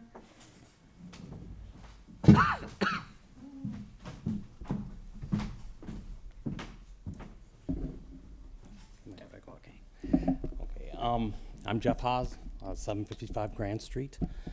I want to make it clear that since we are married and are both involved in the LLC that we have, it is considered our business. Although in what I'm talking about, I often refer to it as Lisa's. But she does all the running of the business, the current business especially. People in Platteville should rest assured that I'm not going to start cutting hair or coloring hair. I don't think they need to be in fear. As a staff report says, I'm a lieutenant with the Platteville Police Department. Although many of you know this, I have chosen not to represent myself as a police officer throughout these proceedings when talking about my wife's business. This is mainly because I don't want to be in a position where I'm using the city to influence anyone in these matters. We talk about the potential for conflict of interest or the perception of conflict of interest. What I'm concerned about is that that brings a negative, the negative part of my 23 years of service to the community. There are potential and perception of potential positive aspects of a police officer, such as myself, being involved in a situation like this. Potentially, there will be less police calls for service to this establishment. Potentially, the business will be more likely to operate within the law, and potentially people will feel safer because they know a police officer is involved with the establishment. As for conflicts of interest, they tend to pop up more than one would think in law enforcement, especially within a community such as Platteville, While working here, I served 18 years on the Platteville Fire Department, a couple years on Platteville EMS. I patronized many businesses in Platteville, to include many of the licensed establishments. I am making many friends, still making many friends. I'm raising a family and otherwise living my life in this community. All of these things have the potential to cause conflict of interest in my work. Maintaining personal integrity and making sound ethical decisions help to see me past these problems the conflicts present. Those sound decisions may include handing an investigation or action off to another officer that will keep me out of it, or remove me from exerting unintended influence on the matter. In my time as a police officer, I've enforced alcohol laws when on patrol duty, and in the recent past, I've helped write policy and guidelines for the licensing committee. As it stands right now, my duties do not currently involve specific enforcement of liquor laws, and any such duties could remain with the other lieutenant that is currently overseeing them. This is, of course, the chief's discretion. I invite you to inquire about the statements. Obviously, you did. But please remember that there are many positives to my being employed as a police lieutenant for the city of Platteville and being a sound community member. I hope it to be common knowledge that I would not do anything to jeopardize my employment with the city or my personal reputation. I also ask that my dedicated employment not be used as a reason for denial of a liquor license, since as the report clearly points out, it is not illegal or a violation of public policy. Now, there's a lot of focus on this aspect of it, and I'm very glad to be standing here next to my wife, Lisa Haas. She's been a sole brainchild of Barbershop Rock. Before I met her, she built and opened the barbershop on Main Street, which is now called the Barbershop Rock, the College Barber. That's quite a mouthful there. It's now right across from the Platteville Public Library. Although I'd like to say that we make the business decisions together, it is always her final decisions that carry the day. She has the business knowledge, artistic vision, and tenacity that propels a business to success. She has grown her current business to the point that it now employs 9 full-time people, or full-time employees. Some people tend to misjudge her at first glance. However, once you get to know her, you'll realize that she understands how to run a business. Barbershop Rock Spa and the College Barber draw their clientele from Platteville and other surrounding communities for the services that they offer. It is our hope that this new business will keep them in Platteville and encourage them to patronize other businesses in our community. Thank you. Lisa Haas, 755 Grand Street. Gosh, that's hard to follow. It's like really, I feel like everything is so serious right now, and the whole conversation has been around my husband's employment and who my husband is and what he does for a living. And I just really feel like I just want to express to you guys how unfair I think that is for me and our business and all the people that work for us that have worked for me for 7 years now. So I'm just gonna kind of go through. This is not my favorite platform. Just so you guys know, I really dislike being up here, and I have had to do it a lot over the last 7 years. Mostly because I was trying to expand my business. Lots and lots of diversity around my business the last 7 years, and a lot of success, which I feel like isn't always the attention. The attention's not always on the success, and I feel like sometimes that needs to be some attention put on that. So I guess what I want to do for you now is to use this platform to basically plug the business and tell you kind of all about it, what's going to go on in this. I feel like I'm just really, this is not good. You all have the business expansion.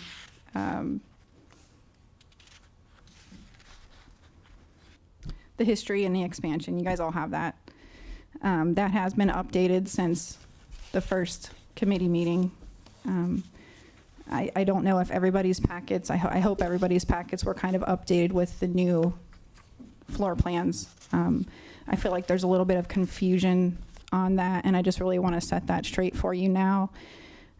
Nobody that I spoke to in the last maybe year inquiring about this liquor license knew exactly what the rules were, what could have, how to apply for it. It was just like a conglomerate of dead ends with it. So I feel like when we first started out, the first packet that came out was everything to the best of our knowledge. Since then, we have invited state agents down to find out really what the rules were.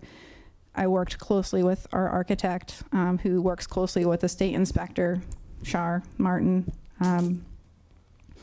to really lay out a correct plan. There are not 2 lounges. There's 1 lounge with 1 public entrance from the outside, not the inside. So it is illegal in Wisconsin to commingle those 2 businesses. You cannot carry alcohol from one business to the other. That's not my intention. That's not our intention. Everybody understands those rules. Those are new to us, and that packet got updated as soon as I found out that information, because nobody knew the information. Let's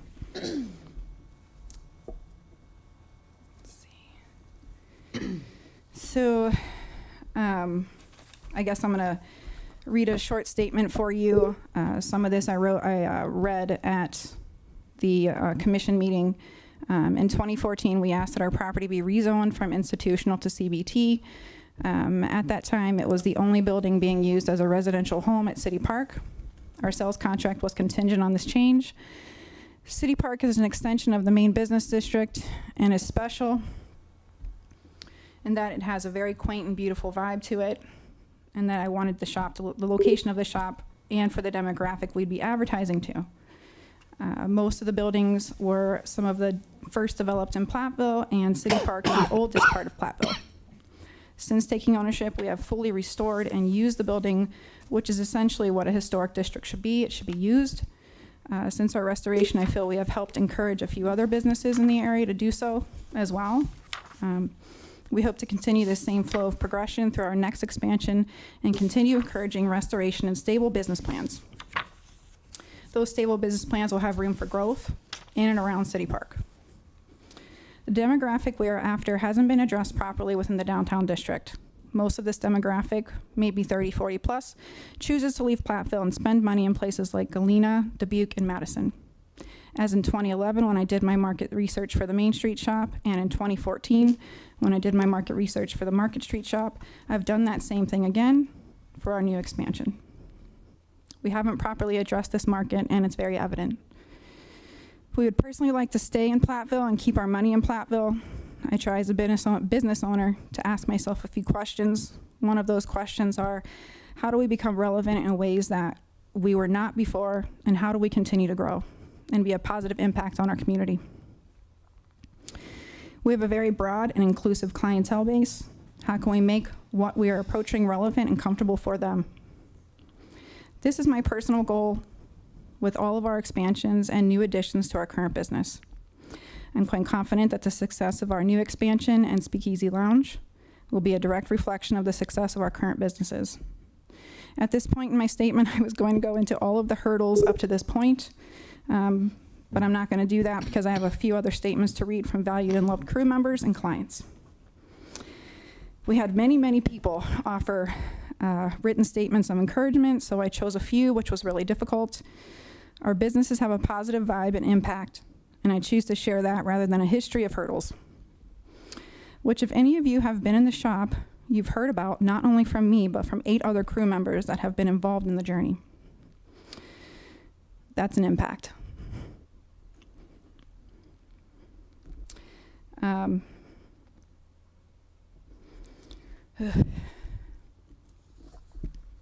So I'm going to just read some of these because I feel like their efforts to write these positive statements should be recognized.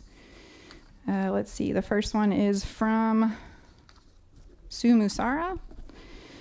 To whom it may concern, my family and I have been customers of Barbershop Rock for several years now. The staff is very professional. Lisa makes you feel welcome whether you've been a client for years or a new customer. Lisa and her staff care about customer satisfaction and loyalty. I have recommended Lisa, Allison, and Nick to people I know when they've asked to who cuts my family's hair and if I know a good masseuse.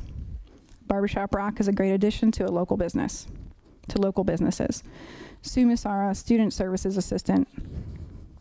She works for the high school. I think a lot of people know who Sue is. Second one comes from Jeremy Payne. To whom it may concern, I, Jeremy V. Payne, send this email on behalf of myself, advisor for the Office of Multicultural Student Affairs at the University of Wisconsin-Platteville in support of Barbershop Rock. I strongly support this business because of the unwavering commitment to provide a welcoming and affirming environment for community members across various similarities and differences: racial, cultural, age, class, sexuality, faith, ability, and differences, etc. These tend to divide our country.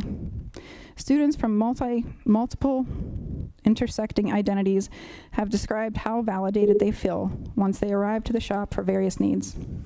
Barbershop Rock has served as an integral community partner to get students adjusted to an unfamiliar rural community.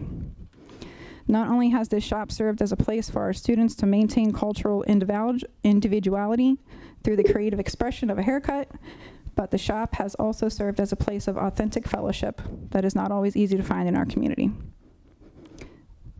Please feel free to contact me with any further inquiries, as I would be more than happy to assist.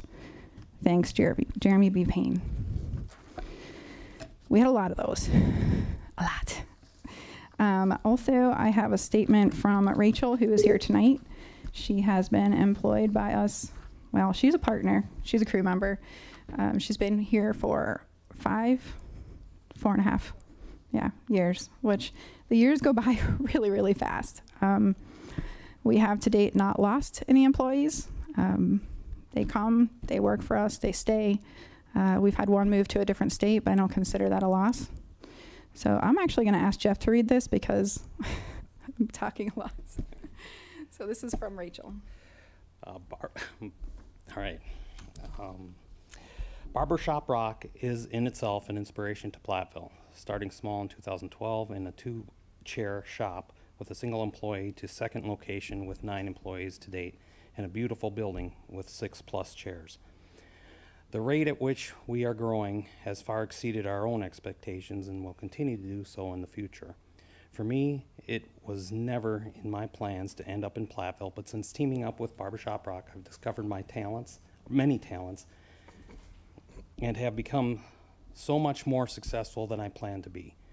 We've reached out to many other businesses to not only get our name out there, but also to aid in their success as well as our own. Today, between a lot of competition in a small town, we have maintained the highest rating for quality and popularity in Platteville. It is a wonderful reputation that I and our team intended to keep. Not only have we been successful within ourselves, but in our community by donating our time to charity and other important meetings and events to grow our community. Events such as St. Baldrick's, Welcome Back Weekend for the college students, city council meetings, and more. Our shop is reaching out to salons and schools in the area, hosting our own classes, as well as traveling to teach at various schools involving Southwest Technical College, and soon intend to teach at our neighboring Capri colleges. These accomplishments are all amazing in such a short time, but our biggest accomplishment is hearing what our clients have to say about us. I will never get tired of hearing how amazing we are or how much we have influenced someone. We have so many different people come across our path, different cultures, ethnicities, and genders. We hear on a daily basis the troubles they have come across in other cities or salons. We make them feel comfortable and confident as they are. We will never be a shop to tell a woman she shouldn't or can't cut her hair short, or tell another that we don't cut their hair type or possibly won't cut their hair because of a slight communication barrier. Every day brings another challenge. we are willing to take head on. With that being said, Barbershop Rock is an open invitation to growth and prosperity in Platteville, ready to bust the doors off this town once we get a chance. We, as well as our clients, are excited for the new expansion and hope to hear you all are as well. She uploaded a couple of comments. I'm just going to read one of them. I love, love, love the spa boutique at Barbershop Rock. Always have a wonderful time visiting, laughing, and telling tales. Best place in town to retreat yourself. Professional staff, top-notch service, beautiful atmosphere, and always fun. You know, this was just a brief history and explanation of our current business, but I guess I welcome any questions about the new business that we're going to open, and just keep in mind this is a separate business, because I think that's been some of the confusion. This is an extension of the businesses that I have, but this is another business. I wouldn't consider Main Street and Market Street the same business. They're two different businesses. They have two different clienteles. This new business is going to have a different clientele as well. So,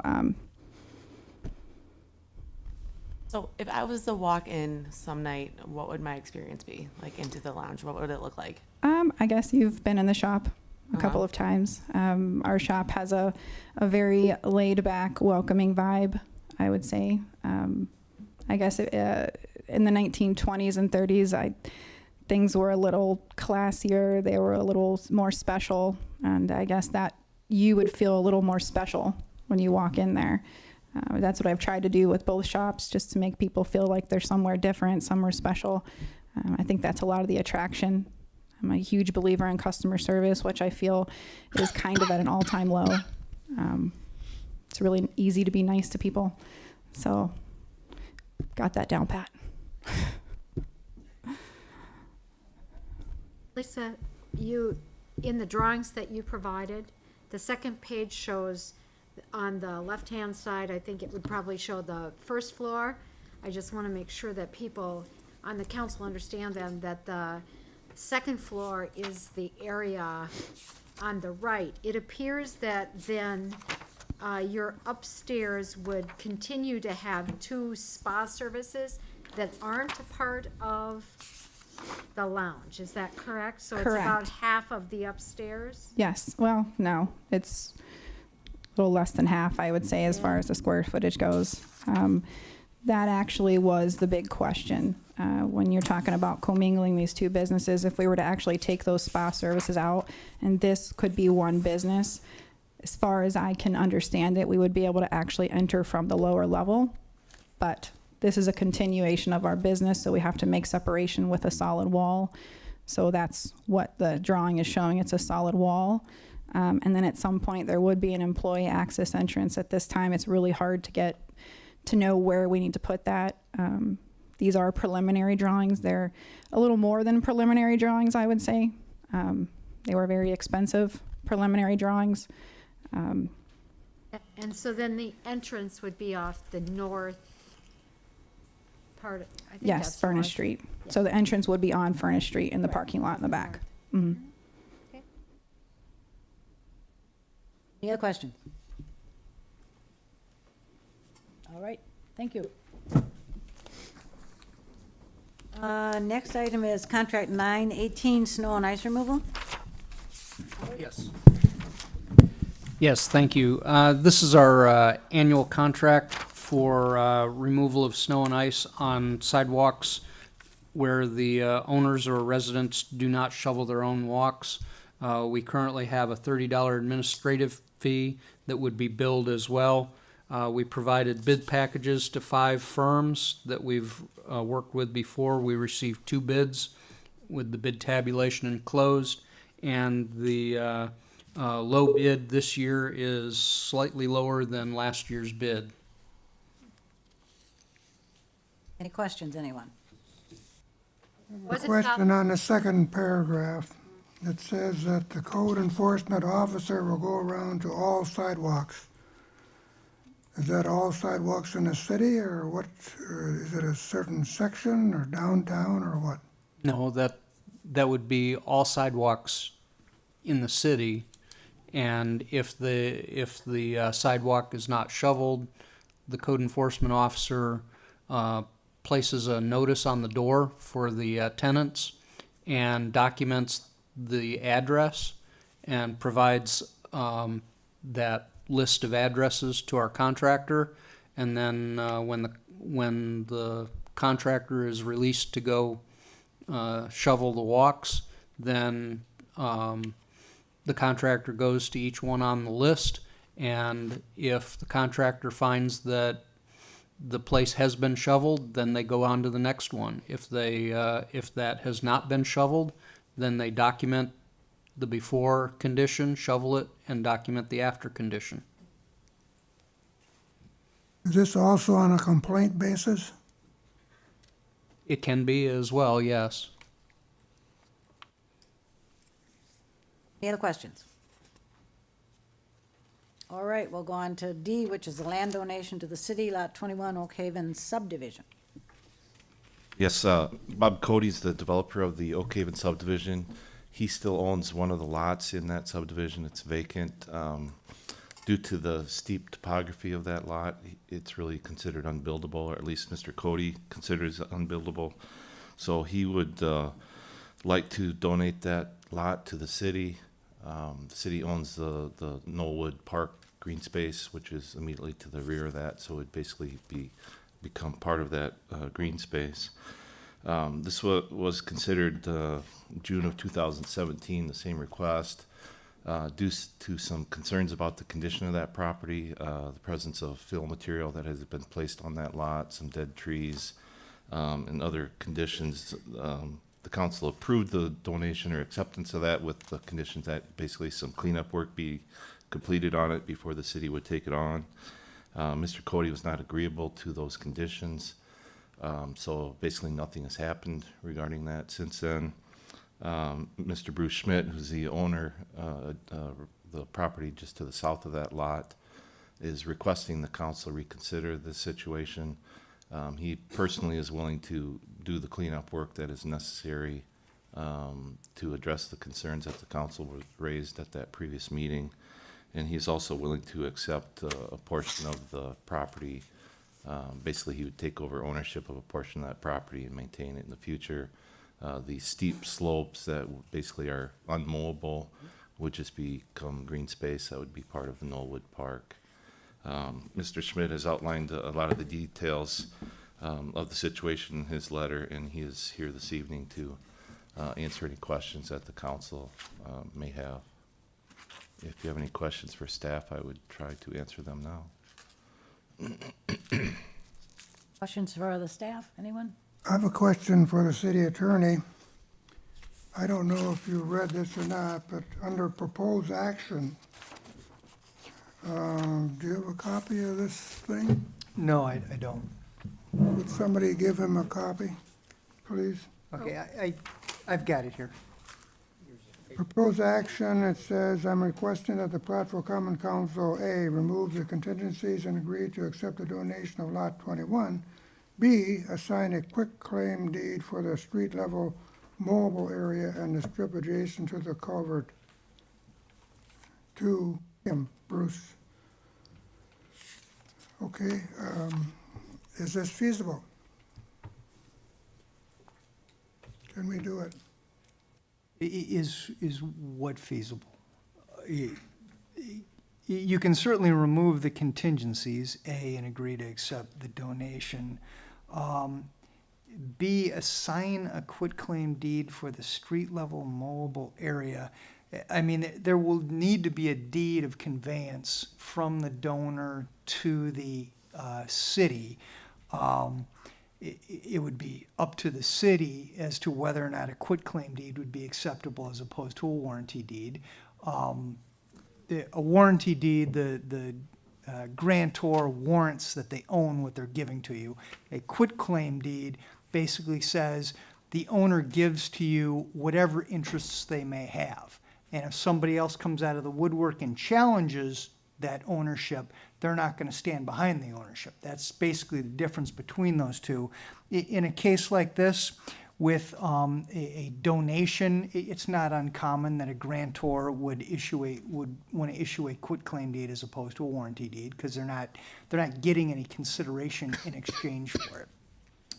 Usually the concerns on these is, as far as whether or not you can accept donation, is the condition of the property. Is there any contamination on it?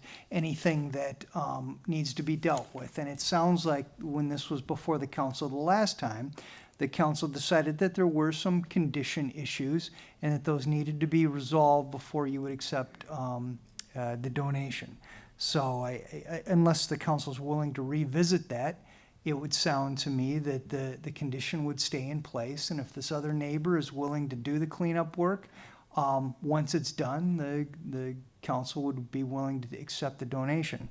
And I'm not sure I answered your question,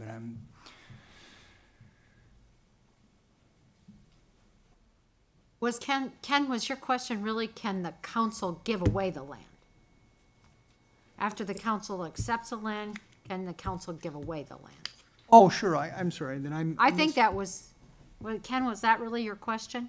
Can we? Yes, the council would accept the lot, and then after that, Mr. Schmidt wants a strip that goes down the hill and a strip that's up along, what is that? That's Knollwood Drive. That's what he would like to get, those two parts, correct? So I think that, is that your question, Ken, then can we actually give away the land? If you receive the land without condition, if it was unconditionally granted to you, then the city could do what it wishes with it, including conveyance of all or a portion of it to someone else.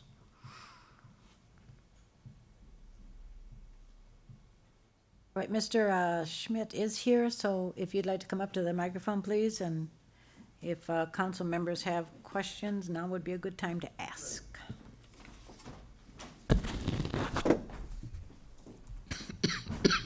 Thank you. My name is Bruce Schmidt. I live at 190 West Knollwood in the Oak Haven subdivision. I don't have a lot to say this evening. I think the hour is drawing late. However, I wanted to create the opportunity for any members of the council to ask whatever questions they might have. I do, however, want to publicly thank Mr. Ken Killian and Mr. Crowfoot for coming to the lot to check in terms of providing themselves with a full understanding of the situation. Currently, in terms of the city's conditions, one of which was to have all of the dead trees removed, that is finished. It's done. There were 7 fairly mature trees that once taken down, the city of Platteville cleared them and had, as part of the routine pickup. So I thank the city for that. Part of the land, there were mounds of earth that were dumped right at the edge of the slope when the original intent was to build a residential property. That's what killed the trees in the first place. So that has partially been leveled. There is some remaining mounds, and that is why I'm asking for that entire mowable strip. If someone, those mounds can be used to fill what has become a large crevice on the slope due to the recent rainfall. So I need the dirt from those mounds in order to fill it. To your point, Mr. Cole, I would be reluctant to do all of this work without anything. That's why I'm asking the council to remove the contingencies, to accept the land, and to give me the deed. Now, per your outline, if the city could see its way clear to a warranty deed, that says, look, this was our land, we're giving it to you, there is no reason for anyone to step forward and say, I have a claim to this land, I would much prefer that. Wouldn't you all, if you were getting some land? So if we can revisit that single issue. In terms of the drawing that I provided you, there is a straight line where it designates the mowable area. In truth, it is not a straight line.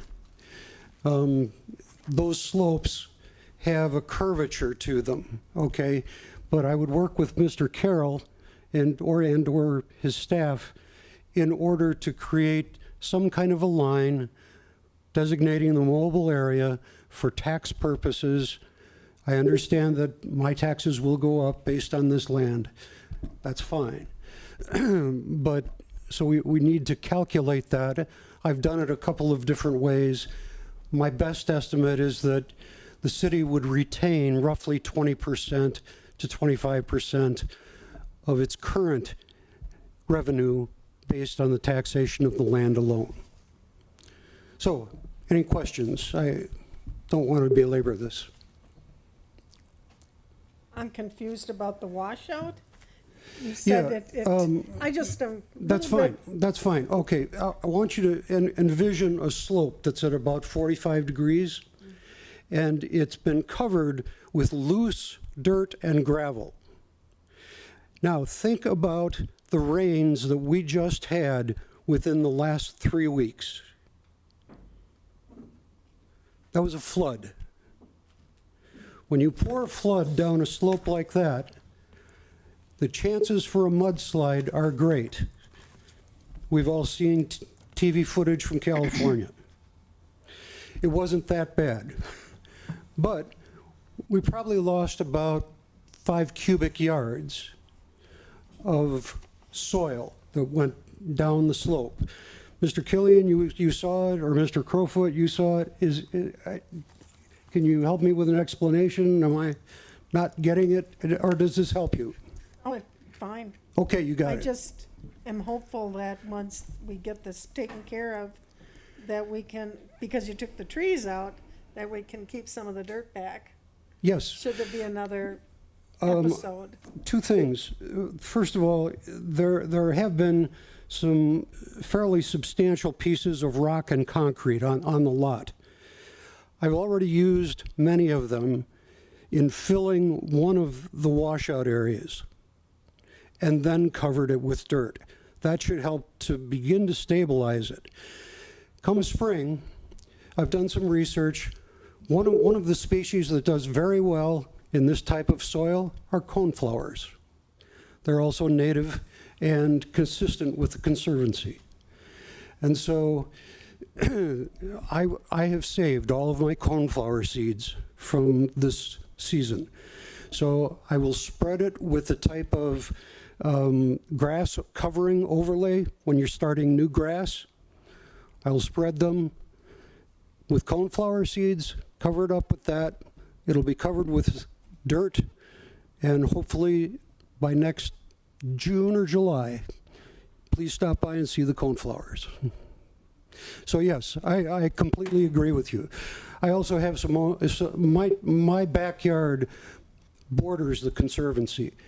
And so there are a number of trees, small saplings, that I can transplant into that area as well.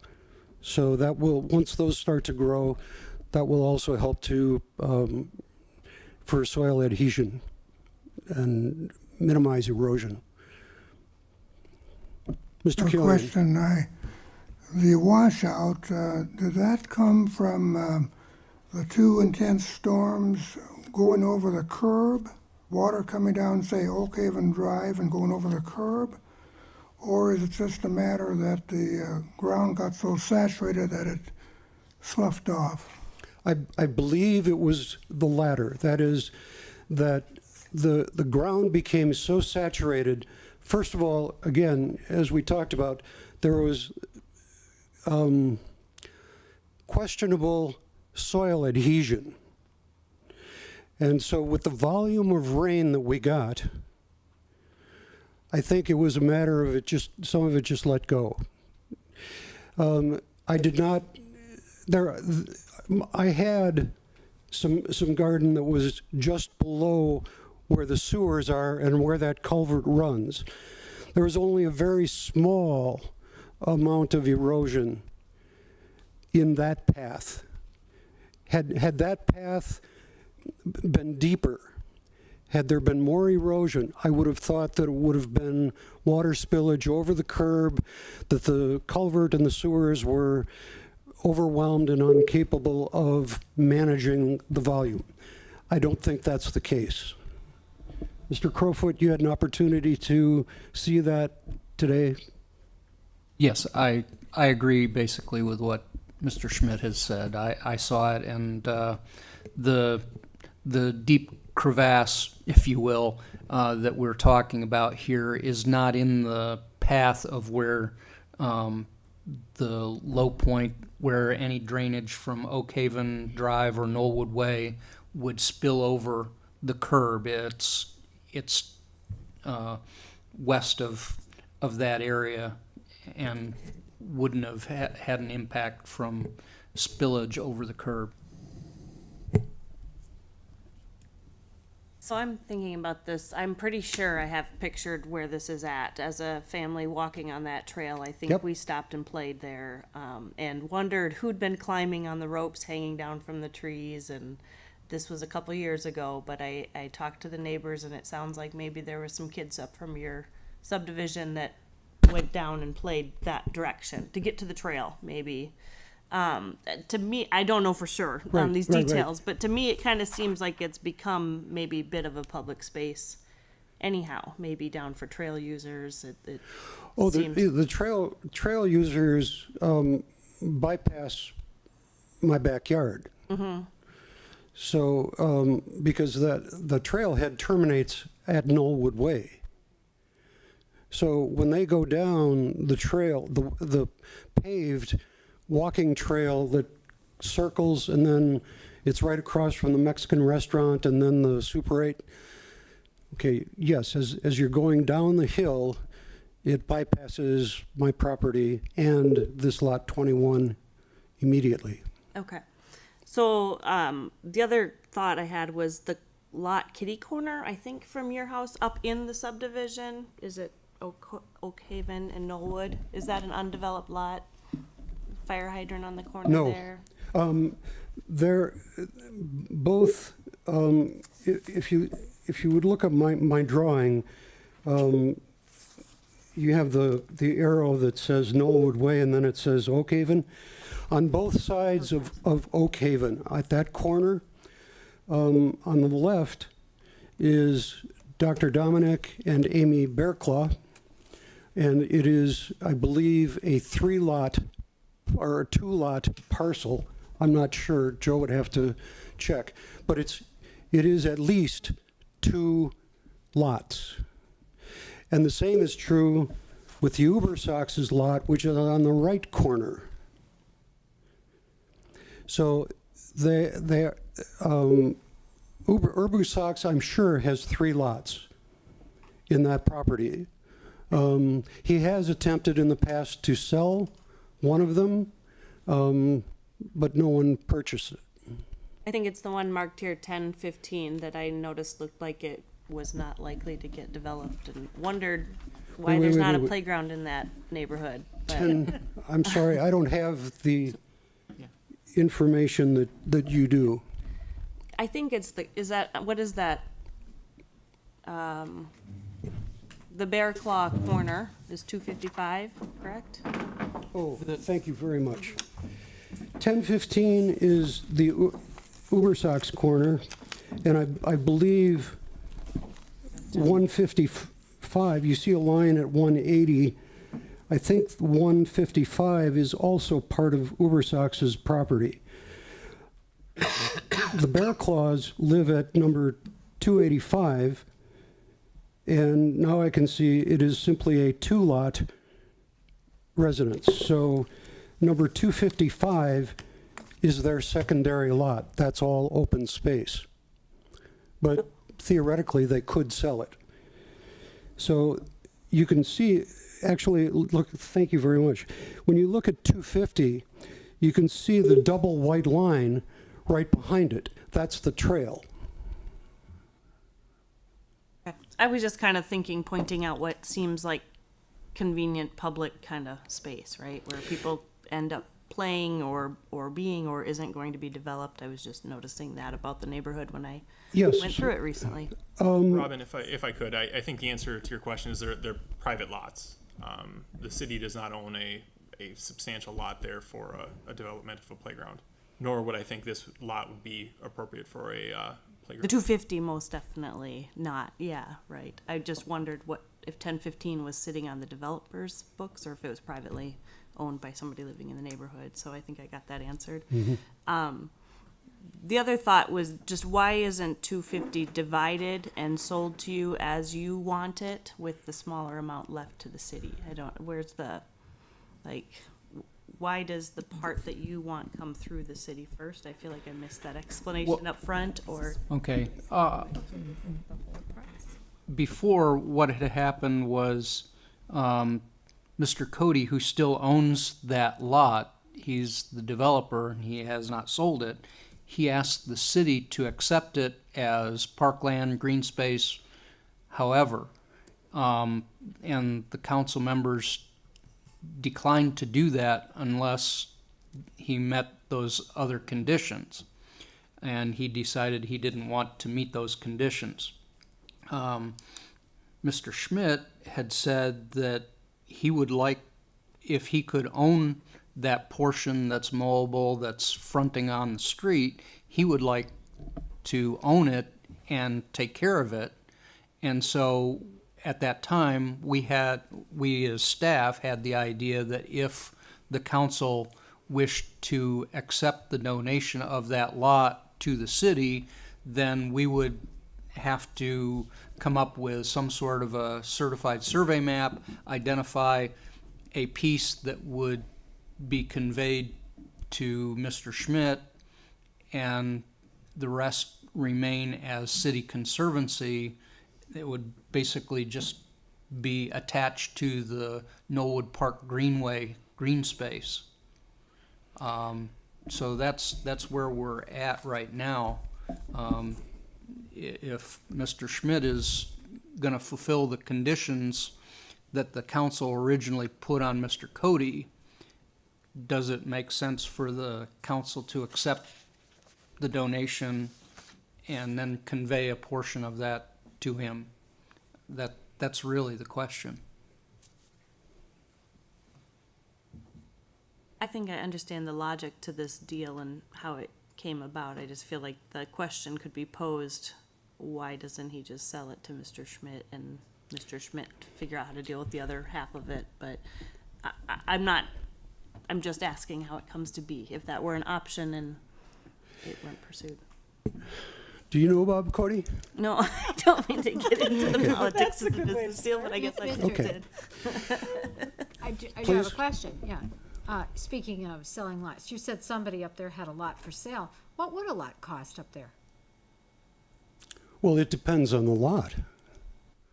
But I mean, you know, I mean, I spoke, in the neighborhood, probably, the last lot that I know of that was sold was $30,000. Now, that lot is Yeah. entirely buildable. yeah, you could actually build a house on it. You can build a house on it. This lot is unfit for any construction purpose. The reason, since you asked, I'm going to tell the truth, okay? A rare commodity in public meetings these days. Cody wanted somewhere in the neighborhood of $10,000 for that lot. My interest in the lot is preserving the neighborhood from looking like something out of downtown Detroit. When there is a row of dead trees and grass this high with nothing but dandelions and crabgrass and other junk, would you like to live next door to it? I'm asking. No, and I No. appreciate you stepping up and taking care of it. Thank you. You're most welcome. And so it is, and I went round and round. I called the city. I said, I've got a neighbor who's not complying with the ordinances. Okay, we'll send him a notice. 3 or 4 weeks later, he sends somebody out with a Gravely tractor. And where do you think the tractor ejection wound up? In my yard. And the city street. So, Mr. Cody, first of all, has no interest in this lot or in the subdivision that he built, aside from any financial gain that it can bring him. So, the city is acting as a responsible intermediary in this land transition so that this subdivision can preserve, if you've ever been down that way, if you haven't, please stop by. I consider it a privilege to live there. People maintain their yards. It's like walking through a park, except this lot. And I know that if I ever have to sell, and it looks like that, it ain't gonna happen. So, yes, there is a vested self-interest in it. And my part of it is I need control. I can't count on Cody to do anything. He's had 18 months. He hasn't done anything, despite the city's clear recommendations and requirements. Does that respond to your question? Yeah, I appreciate your Thank you. response. All right. Any other questions or comments? Otherwise, we will address this at the next meeting. Thank you. Thank you.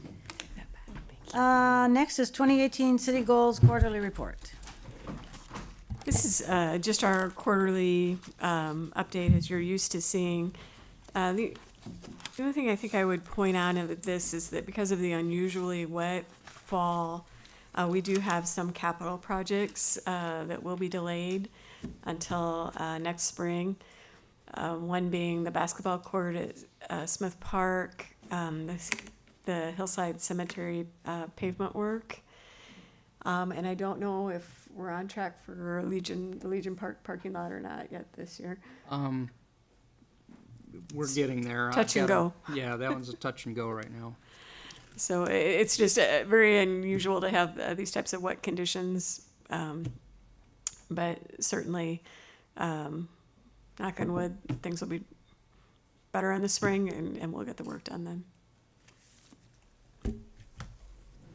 Anybody have any questions on the quarterly report? All right, seeing none, is there a motion to adjourn? I move that we adjourn. A second. A motion and a second, and we'll vote. Klein? Yes. Francis? Yes. Stockhausen? Yes. Killian? Yes. Nichols? Yes. Sharp? Yes. Doss? Yes. Motion carries.